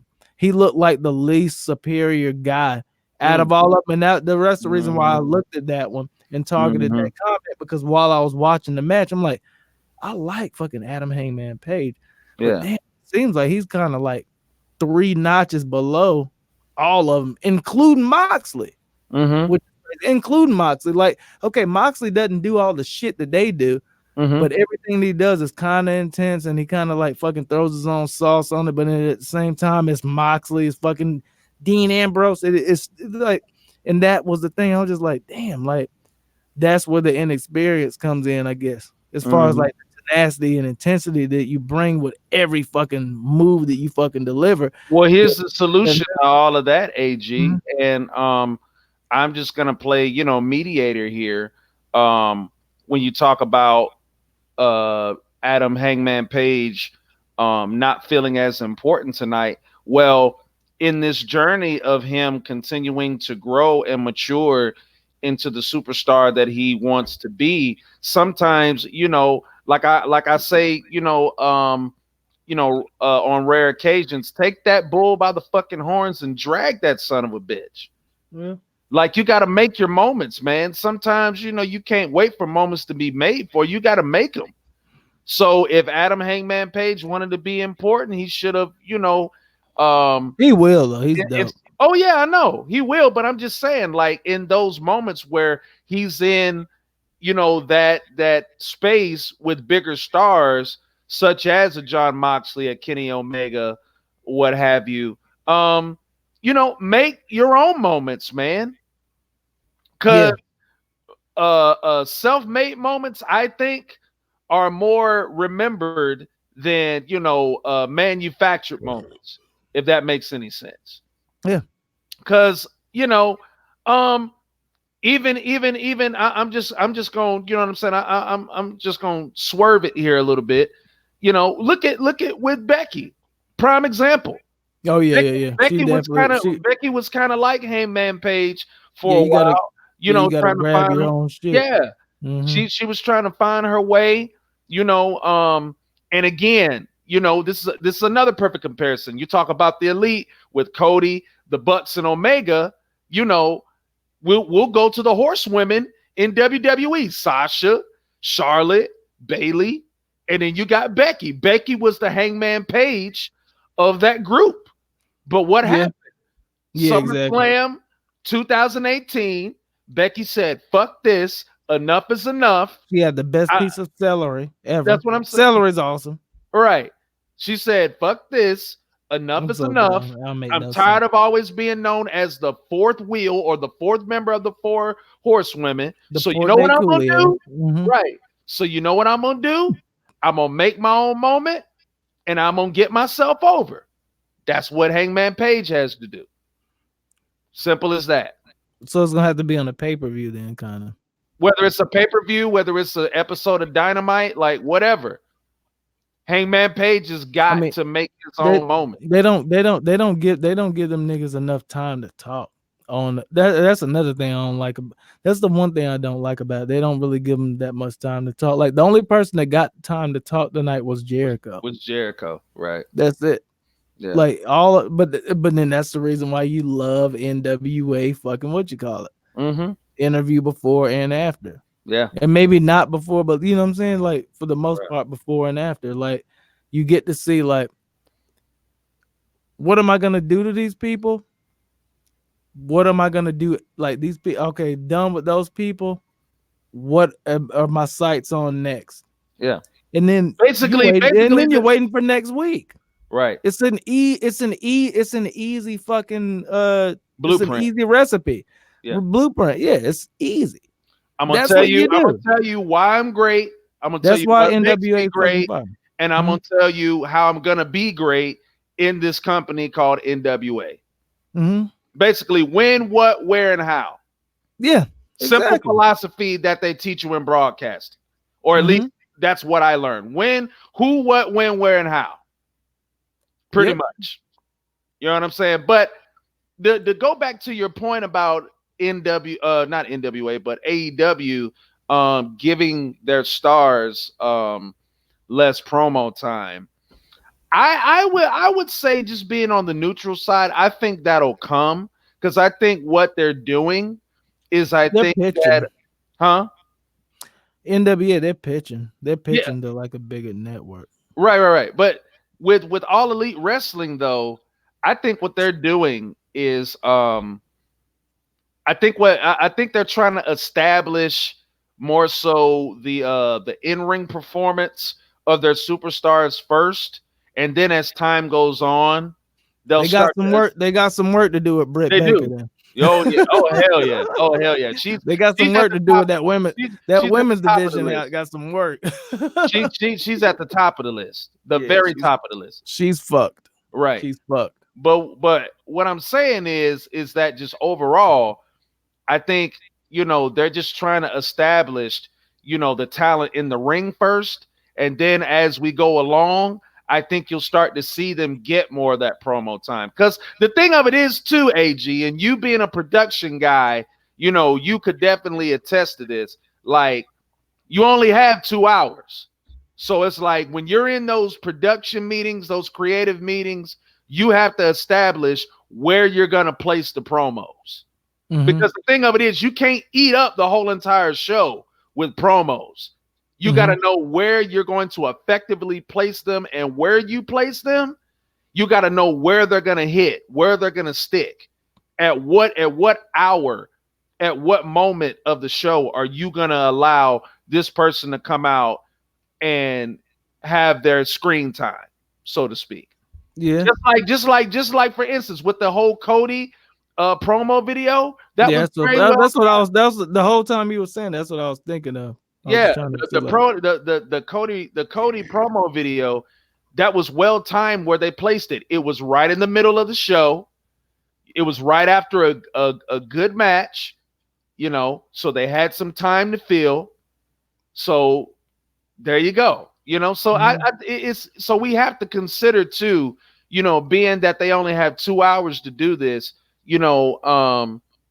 they have to understand. They have to know where they're gonna properly place these people in parts of this show where they can get that screen time to establish themselves or whatever. Now, NWA, being that they're in a studio, see, that's the thing. Yeah, see, it's and I'm sure you know this. Studio and an arena are 2 different things. Mm-hmm. So, being that you're in a studio, and you're only catering to the people there, a certain group of people, you kind of have more time to establish yourself on the microphone. Because in an arena, you know what I'm saying, just breaking kayfabe here for a second. Another thing about it, when you're in studio, and if you're cutting a promo, and if you're saying something that it's hitting, like that's supposed to hit, and then it's not hitting, you have a director behind like this, and then the audience fucking rise up. Oh yeah. It's the difference between it. That's the exact difference. Because when you're in I've been an extra about 8 times. Right. See what I'm saying? Yeah. Because when you're in arena, you don't have that. You don't have that luxury. You know what I'm saying? The only luxury that you have is that cameraman. When it's your time to go and talk your shit, he just gonna press that red button and he's gonna be like, "You're on." Yep. Period. So yeah, like I said, so being that they're in these arenas or what have you, and being that you only have 2 hours to really get everything that you want to get done, you have to plan strategically, and most of all, you have to plan what's the word I'm looking for? You have to plan precisely of where you're gonna put that stuff. Because if you put making up word. Because if you put the promo just in any old spot, like, you're gonna fuck it up. Because you don't want to put the promo in the spot where the fans are ready for the next match, and then you're just having somebody come out and cut a promo just for the sake of, cutting a promo. Like, no. Like you want to be strategic with that shit. So I just say, just give it time, man. Like as time goes on, like we'll get to know more about, the Pots and the Hangman Pages of the world and stuff. It's like I say, man, you just got to know where to place it. The thing that I'm going to get on, I think starting tomorrow, it's like, okay, not live so much, but putting up videos. Like I'll talk to you about it, like about list and like just like my opinion on shit. If you could do the same shit. You got cameras and shit, right? But and just get them and post them up, whatever. But I did that have anything to do with what the fuck I was about to say? I don't think it did. But no, okay, that's what it was. Like I'm going to do a damn, I just drew a huge blank right there. I've got to stop drinking. The beer got good to you. I was gonna say, yeah, the beer got, beer got good to you. I'm gonna do some other shit. Their edits are still a work in product. Yeah, but it's not really even edits. It's just like their sound or their video guy, like their switchboard motherfucking operating ass motherfucker. Like because they missed the Lucha Brothers fucking dive over the top right almost near the end of the match, which was fucking ridiculous. Yeah, that sucked. You talking about when he did some weird shit. When Ray Phoenix did that suicide dive after they hit that package pile driver. Yeah, they missed the thing that was keeping the other guy out there. Barely missed it. They barely missed it. They got it right at the end. Yeah, they just caught it. I was like, "Woo, y'all dodged the bullet, boy." If they would have missed that, boy, these fans would have came crashing down on y'all hard, boy. Yeah. So that was shit. That was right at the fucking goal line. Y'all made that shit happen. Word. Yeah. Shit. What was it? Oh shit! I'm not gonna. You say you were gonna do. You say you're gonna do something concerning list. Yeah, like list type video. Pretty much just putting out other wrestling content videos that aren't live. Like say, okay, just how we said the other night, like top 5 best drop kit, like just bullshit like that. Best this, best that.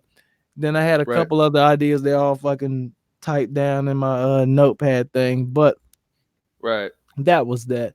But fuck it, it is what it is. I'm not thinking about that. I'm not trying to remember that because I know that I'm not gonna remember. It is what it is. We're gonna go to Darby Allin, Jericho, Aaron Gordon's favorite singles wrestler in AEW.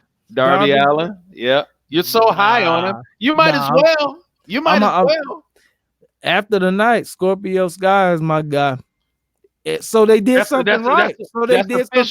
That's official. Yeah, so they did. You're not gonna switch that up on next week's broadcast and say somebody else, no matter how impressive they might be. Scorpio Sky may be my favorite fucking wrestler. Like he's crazy with it. All right, so it's Scorpio Sky, then it's Darby Allin, is what you're saying. Oh no, hell no. I mean no. Darby Allin kind of worked his way on me the way I'm like, I kind of fuck with Darby Allin. But no, I like, as far as wrestlers, my absolute favorite AEW wrestler is fucking Cody. After that, Kenny Omega. Yeah, Cody, Kenny Omega. Then after that, then I like getting into the fuck shit. The where it would change up maybe every other week. But like I'm on the Cody train, man. Like Cody, I like the way he fucking walks around like a fucking boss ass motherfucker. Like it's dope. Yeah. Like he reminds me of a fucking like real, like a not even Ric Flair. It's a different type of thing that he's doing. Yeah. It's way different. Like he's not Ric Flair. He's not fucking Dusty. He's not Triple H. Right. It's different. It's just so different. Mm-hmm. The only thing that's close to it would be Nick Aldis in a way. Yeah. Like you're just a bad, you know what I'm saying? Like kind of like that, but like no, Cody's his own thing, and that's what's making him like he's gonna end up being one of the greatest fucking of all time. But he has to grab this fucking AEW belt. He has to grab that. Sorry. That might be a bit much, my friend. You don't think he's gonna get it from Jericho? No, because like that's gonna, because again, if he does that, that's basically gonna, make them look contradictive. Not really though. Yeah, it is, because it's But like, okay, if dude, it's right, we for know. the company though, look at how over he is. He can do whatever he wants, and everyone loves it. I know. So for him to That beat Jericho, like he's the only person to beat Jericho on the roster. Moxley in the AEW champ. I don't think. Not yet. He has he has his own beefs. Like he's a wrestler with like problems with people. He's not on the sport aspect of going to the fucking top of the company or the sport and shit. You know what I'm saying? Him and Kenny Omega isn't about a belt. It's about like they hate each other. Yeah.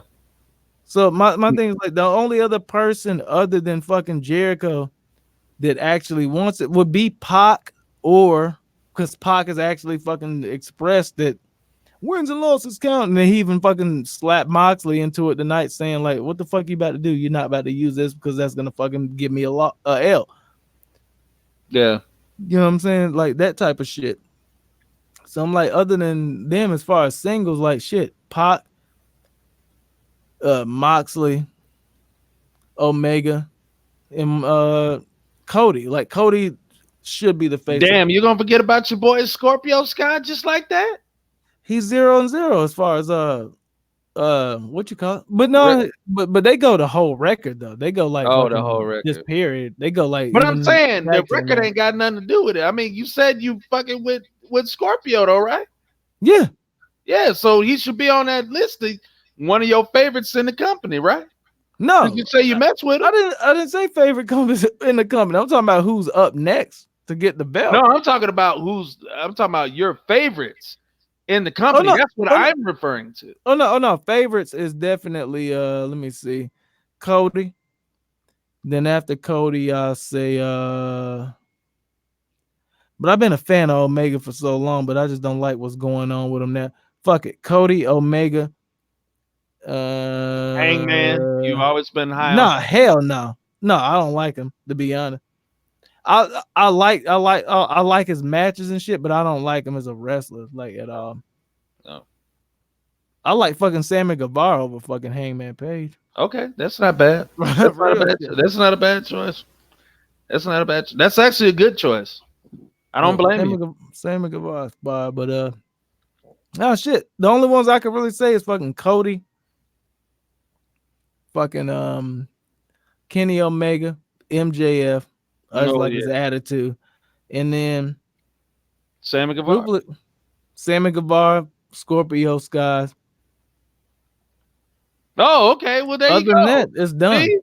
See? There you go. What? So you do mess with Scorpio Sky like that. No, he's not. He hasn't been in a fucking singles match yet. No. So I can't really look at it like that. You know what I'm saying? Okay. He's part of SCU. That's my thing. It's like as soon as but I think that's what they did tonight. I think they fucking christened him. I think that they made him a superstar tonight. They did, where he can do both. They did, and I know that he's going to like. It's crazy. Yeah, you're right. You're exactly right. And who? But who's one more?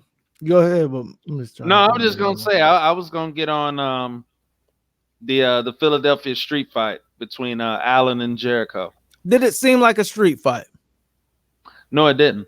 Yeah, just to make sure. I mean, it was a hardcore match, so more so. Kinda, yeah.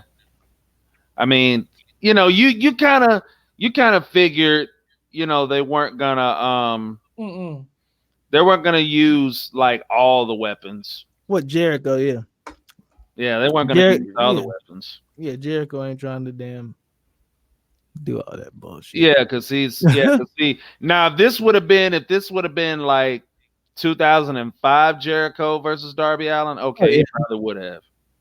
Yeah.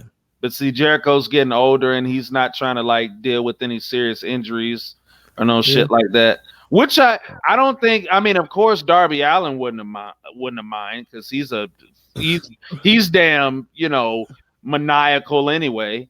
But hey, real quick, Adam Hangman Page took a apron bump.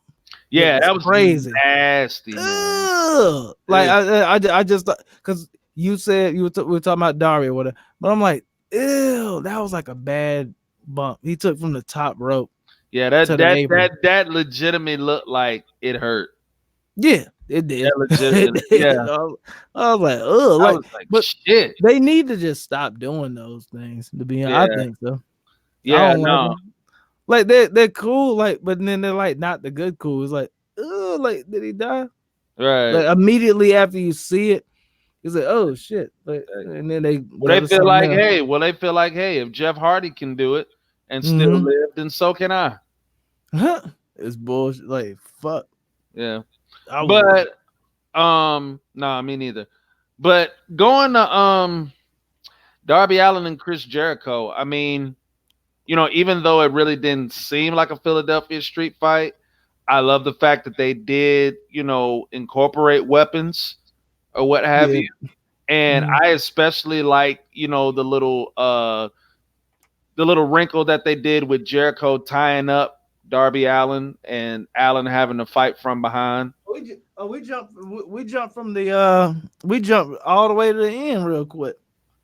Yeah, because I mean, seriously, dude, shit, you right. That's what I'm saying. Because seriously, dude, like, what did they do? I mean, you know, they basically, like I say, they just grabbed like a few weapons, you know, used them on each other, or you know, somewhat used them on each other. And you know what I like about the fact that you jump quick on like to the end was the fact that they fucking fucked up. They missed out.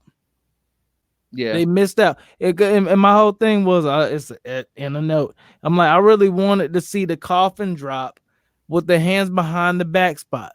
Why not even have him miss that spot? Like you did all the work in taping his hands up. He went up to the top. At least let him fucking attempt the coffin drop with his fucking hands behind the fuck. That's a dope photo. You know what I'm saying? It really is. Though. Yeah, like you didn't even let him get that spot off. I'm like, shit. Like, and his whole thing is a coffin drop. You don't need hands for a coffin drop. You really don't. So you missed that whole thing of it, either one, him hitting it and Jericho jumping out, and then him having nothing else after, or two, Jericho putting the knees up or moving out of the way. But you missed that spot. Yeah, that's my thing. I'm like, that would have been the main thing of being taped up. Like you're taped up, but I could still do my finisher on you. And they fucking didn't let him do it. And that was the second thing, other than Britt Baker. Fuck Britt Baker. But that was the second thing of tonight's show. That's why I gave it a 4. Damn. No, you gave this a 4. No, I did give this one a 4. And NW. No, I gave NWA a 4, but I gave this one a 4 too. Yeah, like in my head. So yeah, work. Right. That's the reason why I gave it 4 marks, folks. Sorry for I would say that too. Now for NWA Power, because I never gave my marks for Dynamite tonight. Now NWA Power, I gave that a straight 5. But tonight I'll agree with you. I gave this 4. Yeah, for the simple fact that you brought that to my attention. You know, they could have at least have him attempt to do the coffin drop. You know, with his hands. That's why we want to see Darby. And it's a dope spot. And the thing that's crazy that people don't understand is like, it's a dope spot for the fact that how he lands it. He lands his actual fucking mid to upper back on them every time. So he fucking actually precisely fucking lands himself there. Yeah. So it's not like he's just jumping and then like whatever. Like it's an actual good dive. And it's dope. And my thing, like, shit, if you have your shit taped behind you and already you get cramped, like, for me, I feel weird. Now, I'm like a claustrophobic type person. If I see somebody like, I'm like, oh, because I hate it. If I see anyone like fucking tied up and shit, it just makes me feel like weird. Yeah. If he went to the top like he did and did the dive and fucking executed it, like, why not? Why not have that spot go down? Yeah, you're right. It just didn't make sense. Yeah, and that's really, and yeah, that's really my two gripes too is that and the women's match, with Britt Baker. That was the only two things. That's Yeah, only the rest of the match. The rest of the show was great. that's a good thing. That's That great. is. Now, real quick, going on to NXT. I'm just gonna, what I'm saying, rapid fire this bitch. Yeah, we're gonna back. Um. Like I said. Oh, So. I didn't watch NXT. I cannot wait to watch. Oh, fuck yeah. Hit it. Oh, okay. Well, never mind. Whatever. If. No. I'm gonna give you the screen, smoke a cigarette, and then come back in. Oh. Okay. Get, So basically, but I did. I did see who won that first match, and it was a good fucking match. Yeah, it was awesome. And that then was you awesome fucked me up in saying like you love this fucking what they're doing with Undisputed Era. So it's like now I gotta watch it. Definitely. Yeah. Ciampa. Work. Yeah. Right. So just from what I saw on NXT tonight, and I'll just start there. I love the Ciampa Angel Garza match. They made Ciampa look incredibly strong, which you knew they would. I mean, it's his first match back. He never lost the NXT championship. So a lot of people, in a lot of people's minds, Ciampa is still the NXT world champion, including mine. So yeah, that was just awesome how they made him look tonight. But shout out to Angel Garza.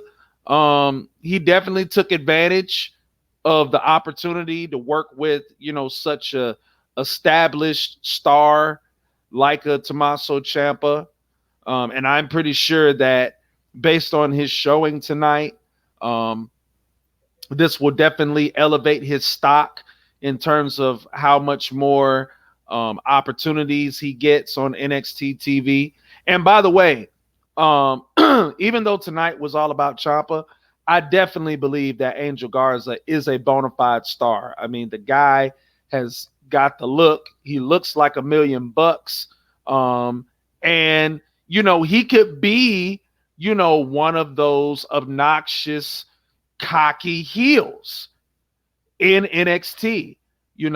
If you continue to give him strong matches and give him a few wins up under his belt, I think I could definitely see him as one of those like Rick the Model Martel type of superstars, because that's kind of who I see in him anyway.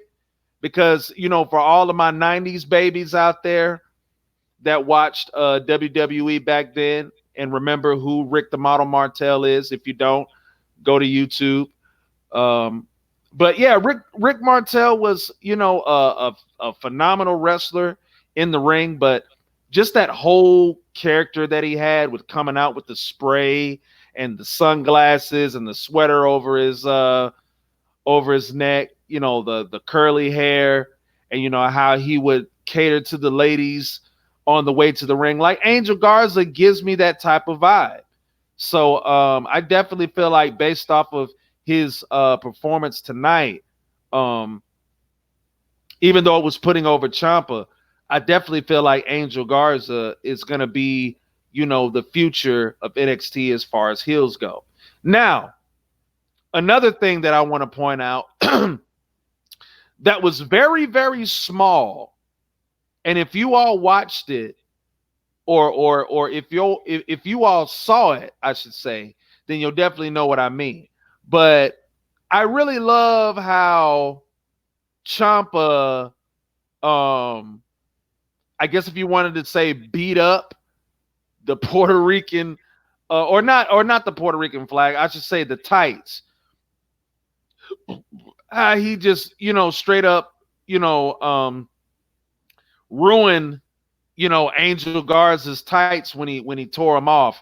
I think that is a great wrinkle in just showing like how much of a badass Tommaso Ciampa is. Like, he despises this pretty boy, gigolo, whatever you want to call it, persona of Garza so much that he destroyed the man's tights. Like, that's the ultimate sign of disrespect. Like, somebody destroying your gear, like, yeah, that's just screams like I don't give a fuck about you. Like, and you're trying to be a pretty boy too. Like, you just have no place in this organization. You know what I'm saying? So yeah, I really dig that. And of course, the obvious, I love how they're building on this undisputed era versus Champa type deal. Well, originally it's him and Adam Cole, but of course Cole is going to involve the era in it. But I just love how all of this is playing out. Again, they're making Ciampa super strong in this by having him, sit in the middle of the ring as the era surround him, and he's got the crutch in his hand, just looking to swing on somebody. I love it, man. I love it. Like when Cole and Ciampa actually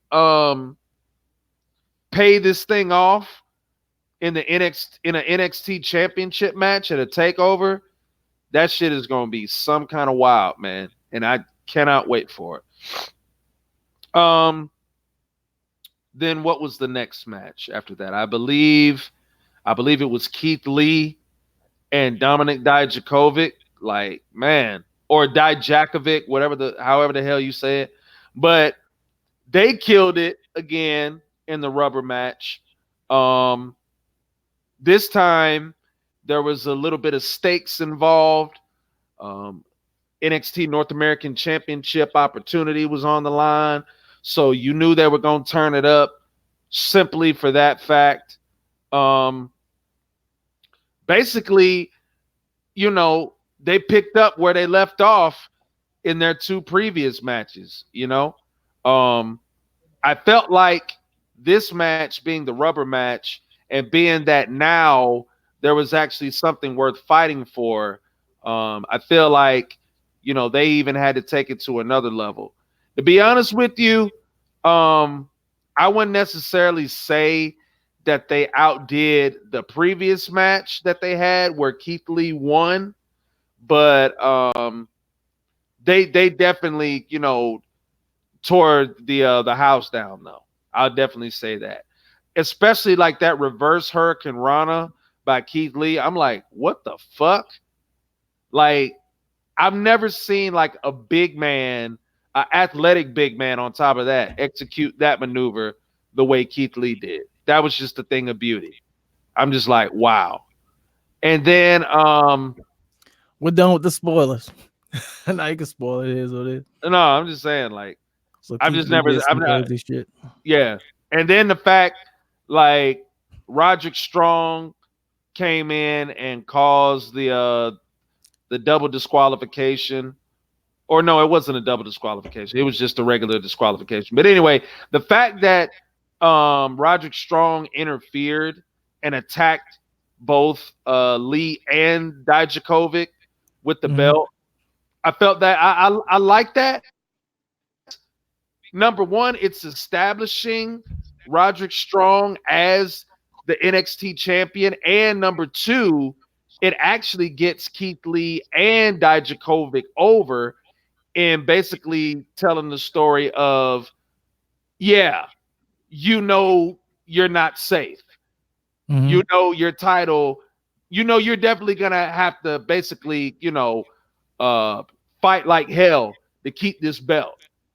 Like, and the Undisputed Era is not going to be there to help you all the time. So basically, like, you got to take every advantage you can in order to hold on to your belt. Basically playing the role of the desperate champion, pretty much.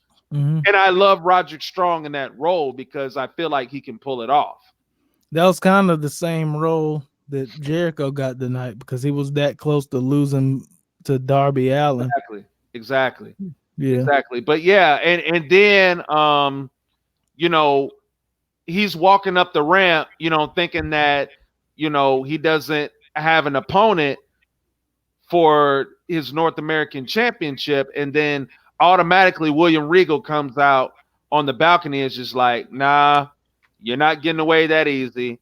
And in turn, it sets up an actual match for Strong because now on next week he's gonna have to face both Keith Lee and Dijakovic for the NXT North American Championship. So there you go. You kill two birds in one stone. How many marks? How many marks do you give NXT this week? This week, Wednesday Night Wars. Don't even worry about AEW. Don't even think about your AEW. No.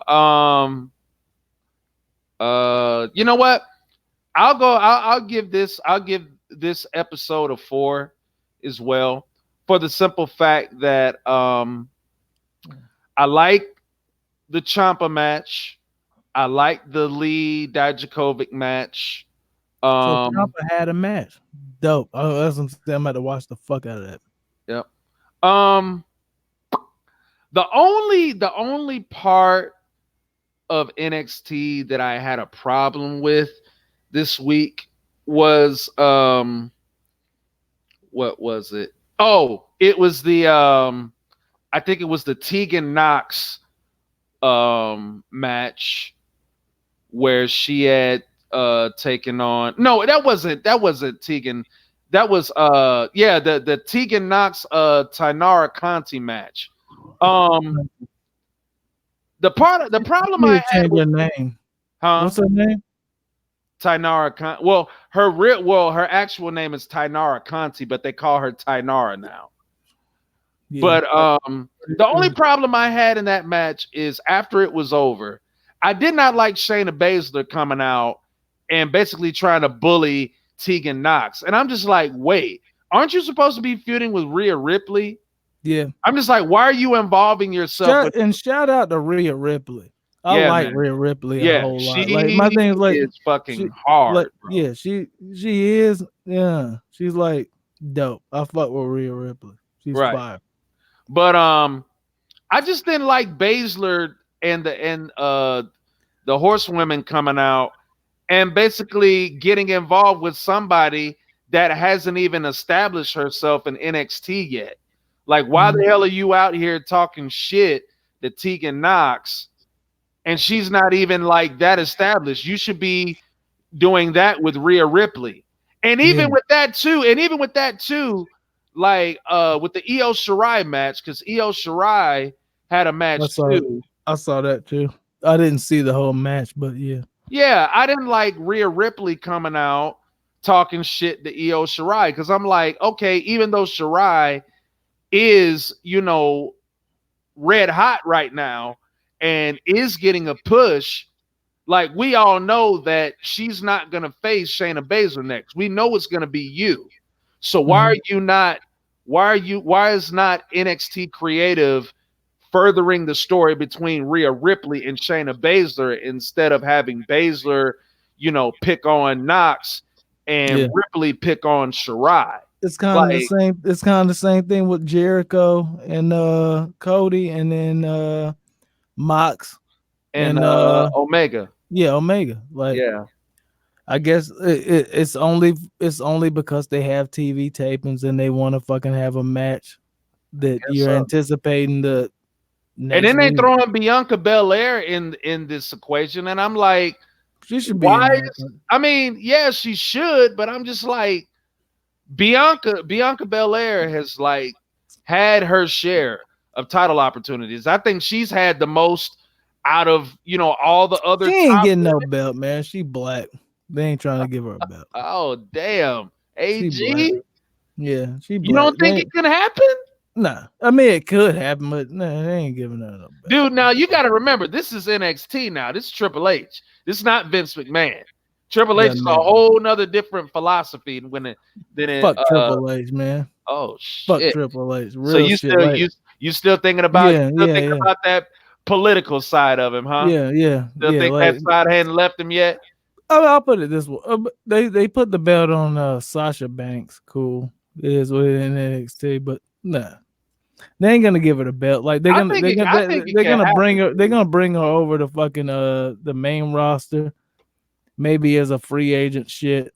Because like of anyone on NXT, I think Bianca Belair will be one that they bring over, and then if they'll fucking team her up with fucking Sasha Banks or some lame ass shit to try to get over the fucking tag team belts because I think Belair. I can see some I can see some lame shit like that because I think Bianca's I think she's gonna get the NXT title, man. I just have that feeling. Nope. The only reason why I don't think they're doing it is because of something that I've said a few months back, like I think at the beginning of 2019, before you and I even thought of this concept, was the fact that Bianca Belair still has a couple of things in her game that she has to polish up on, and that's her promos, and that's her aggression in the ring. Yeah, and she sucks the promo. I think she's one of them people that wears like, yeah. I can't look at the camera. I can't take her serious, dude. Yeah, like she looks scared when she does this shit. And then on top of that, like when she cuts her promos, it ain't no conviction behind that shit, bro. Because she's scared. That's what I'm saying. She's like not in her head and just saying what the fuck she wants to say. She's like, oh, she's saying what she thinks she needs to say. So Shayna's talking about challenging Rhea, but no, I deserve that. And if anybody's gonna get to Shayna, they gotta go through me. Yeah, because I'm the toughest, the roughest, and that was like last week, right? Right. No, that was lame. She did the same shit this week too. Yeah, they gave her another promo video this week. Yeah, and I think she's gonna face Rhea Ripley next week too, if I'm not mistaken. So take that for what it's worth. I like Rhea Ripley, man. Like, to be honest, I like Rhea Ripley, and truthfully, the man, she would be a more convincing the man than Becky Lynch. Yeah, because to really be honest with you, man, Becky killed it. They portraying her as a badass, but really, to be honest with you, dog, I don't really see Becky as no badass. I just don't. Oh, she is a little. I mean, don't get me wrong. She got a lot of heart. And she's resilient as hell. But like, but I'm like, come on, AG.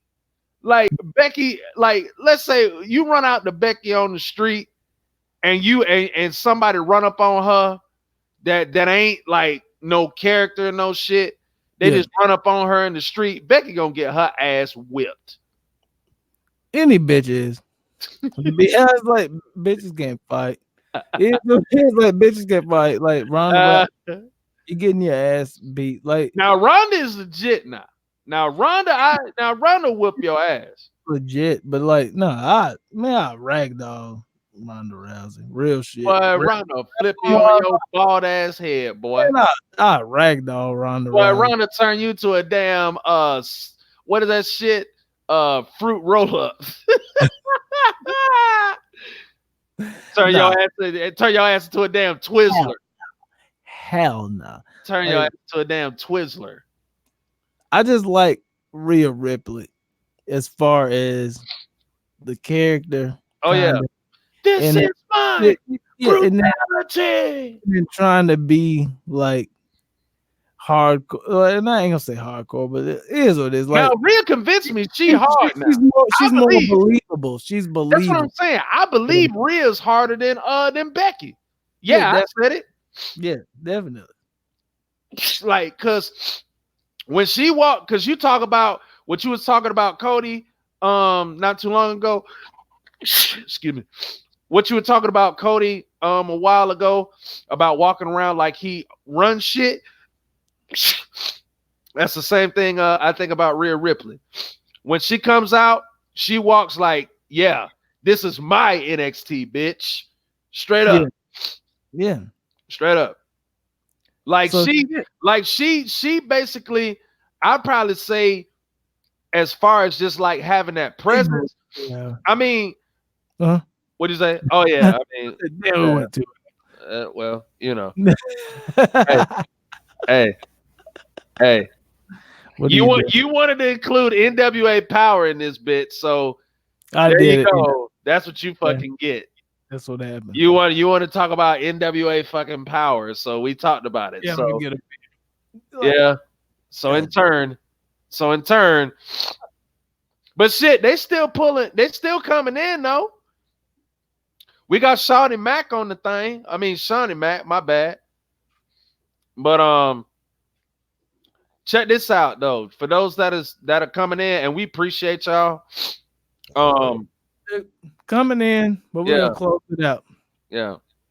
But I want to. Oh yeah, wrestling. Yeah, but you don't fuck with wrestling, Sean. Oh yeah, that's right. But anyway, making my last point about Rhea is that Shayna has a presence, Baszler has a presence, or what have you. But Rhea, like her presence, I like Rhea Ripley. I think she's my favorite female wrestler right now. Real shit. I got you. Not. I like Rhea Ripley. I'm just saying, like right now. Her presence like automatically comes off as like, whoa, shit, you better not fuck with that broad right there. Yeah. Like Shayna, I throw her head through a glass window. Just so that girl lift your skinny ass up and treat you like a damn lawn dart. Man, I throw her head through it. Rhea Ripley will beat your ass, boy. I'll throw her head through it. I'll throw her head through a damn fucking car window. Boy, you damn 6'1". Real shit. Boy, that girl they gonna have you hanging from the bottom of her damn shoe. Fuck out of here. I'll throw her through a damn fucking car window. Ronda Rousey too, like real shit. Ronda Rousey, Ronda Rousey would not. Ronda Rousey would back fist the shit out your ass. And then what's she gonna do after that shit? She gonna armbar your ass and have your ass screaming auntie. She ain't gonna have your ass screaming uncle. She gonna have your ass screaming auntie. Fuck that, please. See what you gonna do, Aaron? Put her in a missionary position? What you gonna put her in a twister? Nah. The bro mission? That's my thing. I put her in whatever the fuck I want. You know what I'm saying? Like, okay. All right. All right. All right. Ronda Rousey, Rhea Ripley, like, and my thing, like, shit, like I said, I like Rhea Ripley. That's the Miller Lite talking.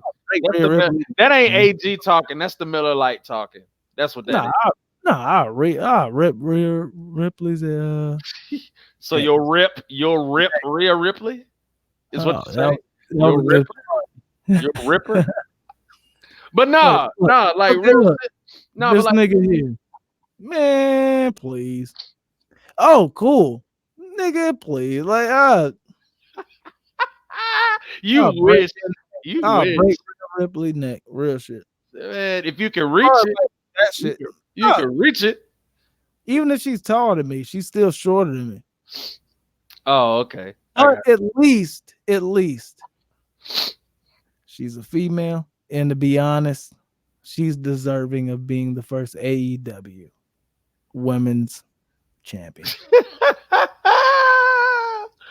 Oh man, but no, finishing my point about Shayna though, like Shayna smiled too damn much for me. See, if Shayna never smiled or never laughed, I would take her more serious. I still believe she a badass though, but I'm just saying, like, Rhea don't smile at all.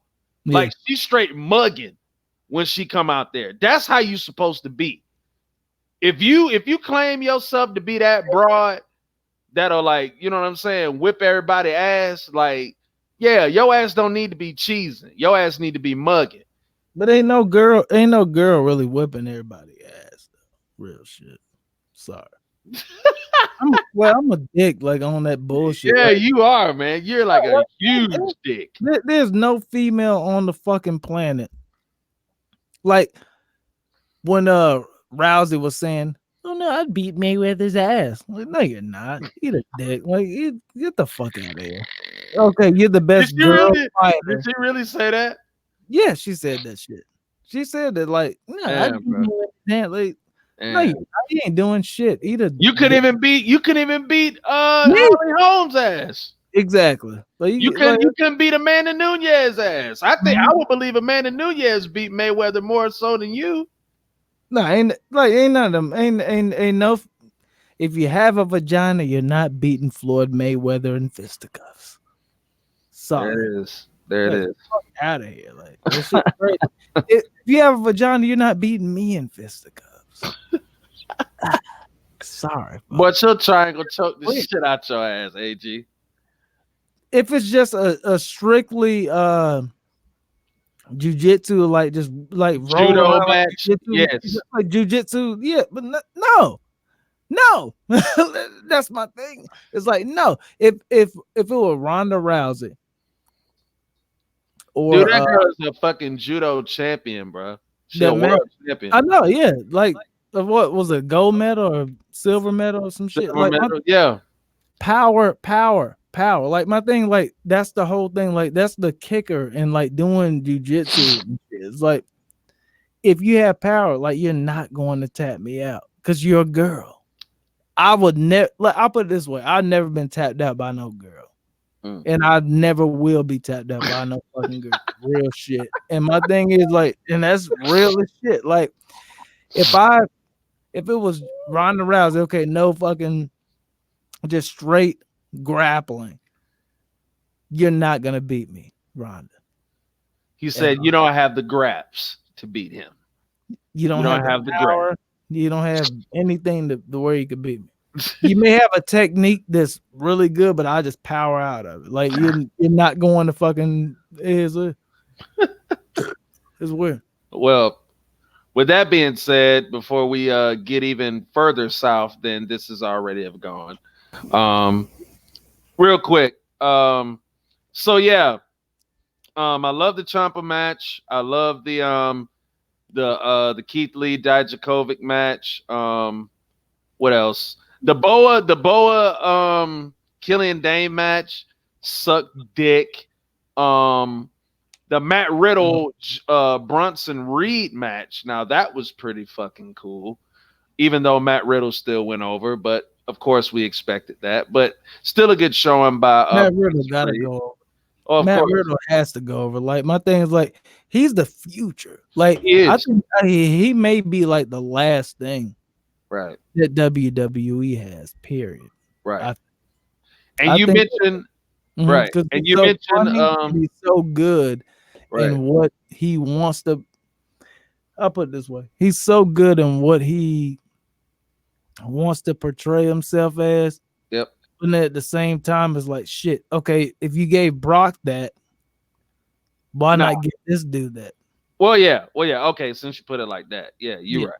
Yeah, Matt Riddle is the total package. Like, you know, if he doesn't win the NXT championship here soon, he'll probably just be shipped to the main roster and just get over as hell there.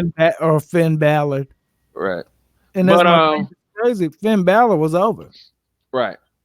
And they competition is right.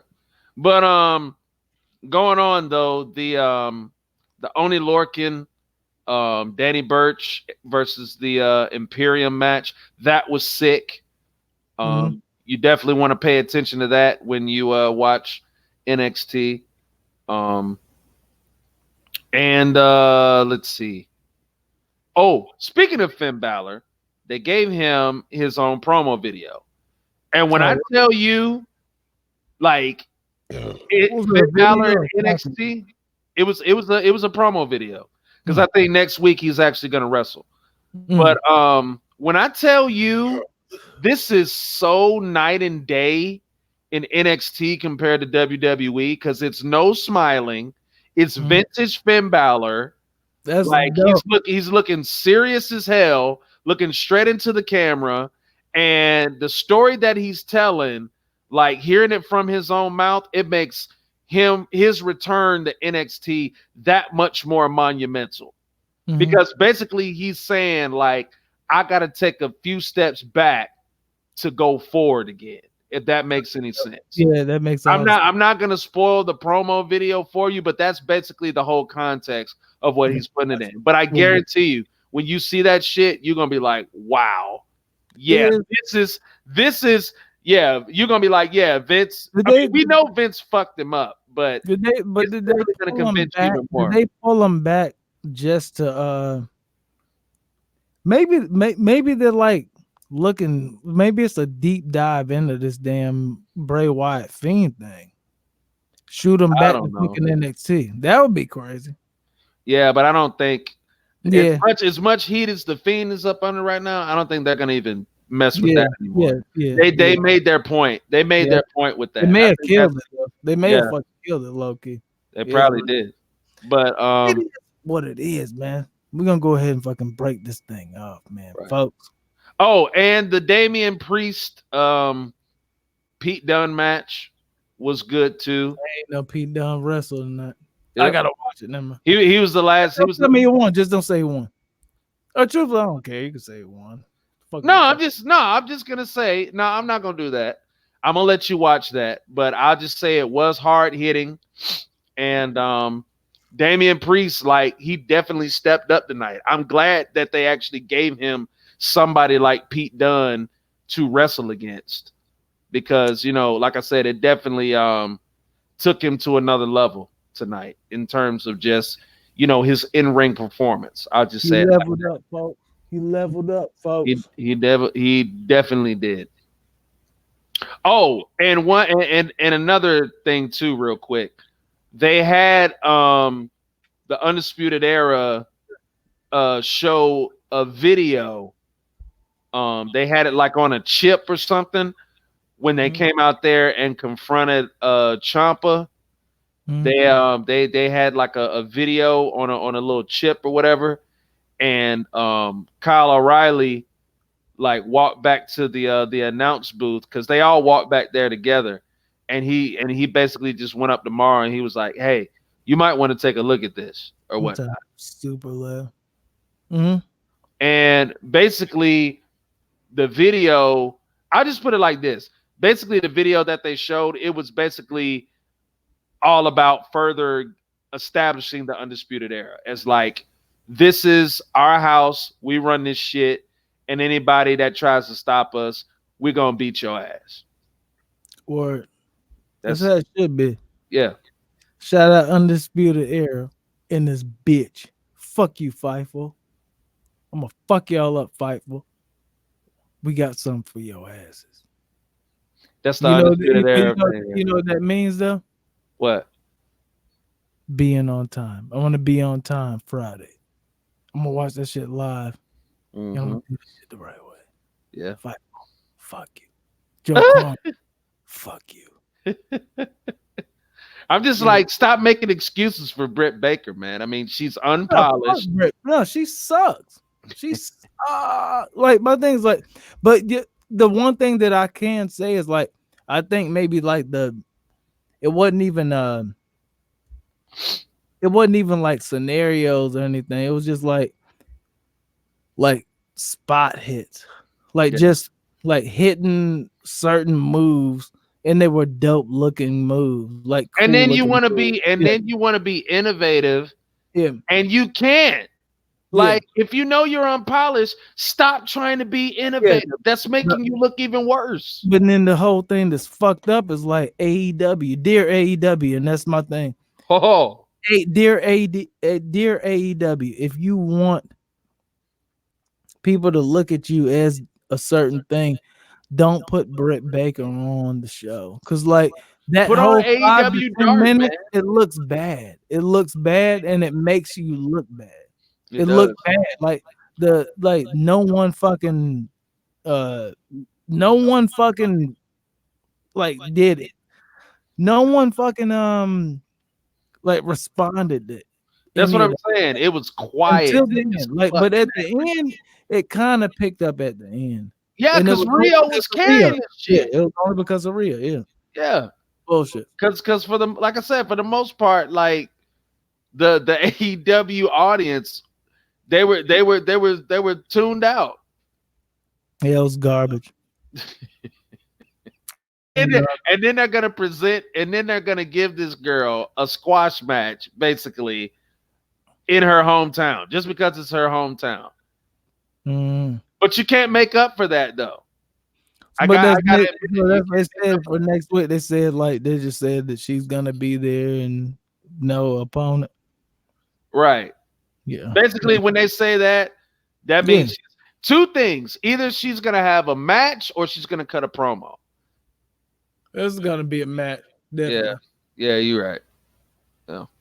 Well, at least if it's an enhancement match, at least she'll get time to, maybe she'll learn from the enhancement talent. Maybe she will. Maybe she will. That's where it is. Like just how Gorilla Strong said earlier, even Marie, like she need to learn. Like she need to just do the shit and just like it's all trial and error. It's like shit. We're trying to learn how to damn podcast live. We're trying to learn how to damn do live. Well, shit, podcast officially without going over. Yeah. No, we good. It is what it is. Shit, we at 2:20 and 10 seconds, 11, 12, 13. 14. Yep. Like, we're good. My thing, though, is like, shit, just have trial and error. It's a thing that I can do every day of my entire life. Yep. Maybe you can. Maybe anyone watching can. Same thing with Britt Baker. Yep. Trial and error. Trial and error. Get in there. Do it more. Try. And don't try to reinvent the wheel. Keep it simple. And also, don't let your errors be on national television. That's what I'm saying. AEW Dark. Yeah, get on the Dark show. Yeah. It is what it is. And AEW, she's not the one. She's not. Hey, Sasha Banks is worth about $10 million, bro. As far as female wrestlers, 10 mil ain't that bad. They're not. She will turn that whole women's division around. Rio won't be your women's fucking no. And don't even put Britt. Don't put Britt Baker. Sasha ain't wrestling fucking Britt Baker, nigga. What the fuck? Sasha makes me like, word? Like, who the fuck is what? A dentist? No. You got me wrestling a damn dentist? 7 million Sasha Banks, AEW. Tony Khan. Look, damn. You got the money. You got the money. You got the money. 7 million. They got the money. They got the money. They're like, look, you won't have to travel as much. She won't have to travel as much. And she a hoe, so she definitely like tuna and crackers and shit. She definitely like tuna and crackers and fucking sandwiches and shit. Hold on, where the hell did that come from? I'll just be saying my shit. It is what it is. Sasha Banks to the AEW, bro. So you say being married to a costume designer is not legit at all. Oh, that's a straight thought shit. She married to a costume designer? Yeah, man, her fucking husband. You know all the costumes, that shit dope. If you create anything, it's just fucking lit. Yeah, that's what I'm saying. But her husband is like, he does all of her shit. He designs all of her costumes. Oh, you must not have been aware that she was married. That's why you called her a husband. I didn't even know she was married. Yeah, I wouldn't have even said that, to be honest. I'm glad we're still married. alive. Like, yeah, that's dope. Yeah, no, I would have never even called her a hoe about it. Now Sasha Banks is gonna officially block you from like all social media outlets, but I'm sure you could give a fuck. Fuck her. I'm good. But I like Sasha, man. I like Sasha Banks. I like her fucking attitude. It is what it is. Truthfully, Sasha Banks, like shit, it is what it is. Like, my bad. It is what it is. Like, fuck. It is what it is. What do you do? She still got a bubble butt. Oh, yeah. I'm gonna grab that butt. It's beer drink. It's the Difference Podcast, episode none. The Wrestling Mastermind. We just talked about what? Yep. The Wednesday Night War. Anyway, the Wednesday Night War.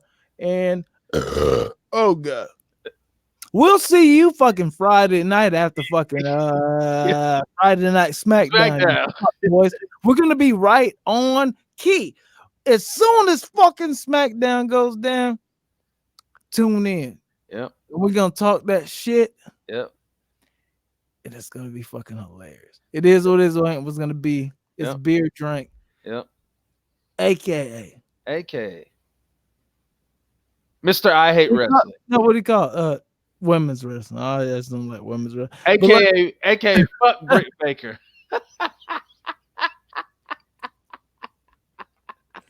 What do you call that shit though? Like, fuck. Are you kidding me? Women's wrestling, whatever it is what it is. Fuck. AKA fuck Britt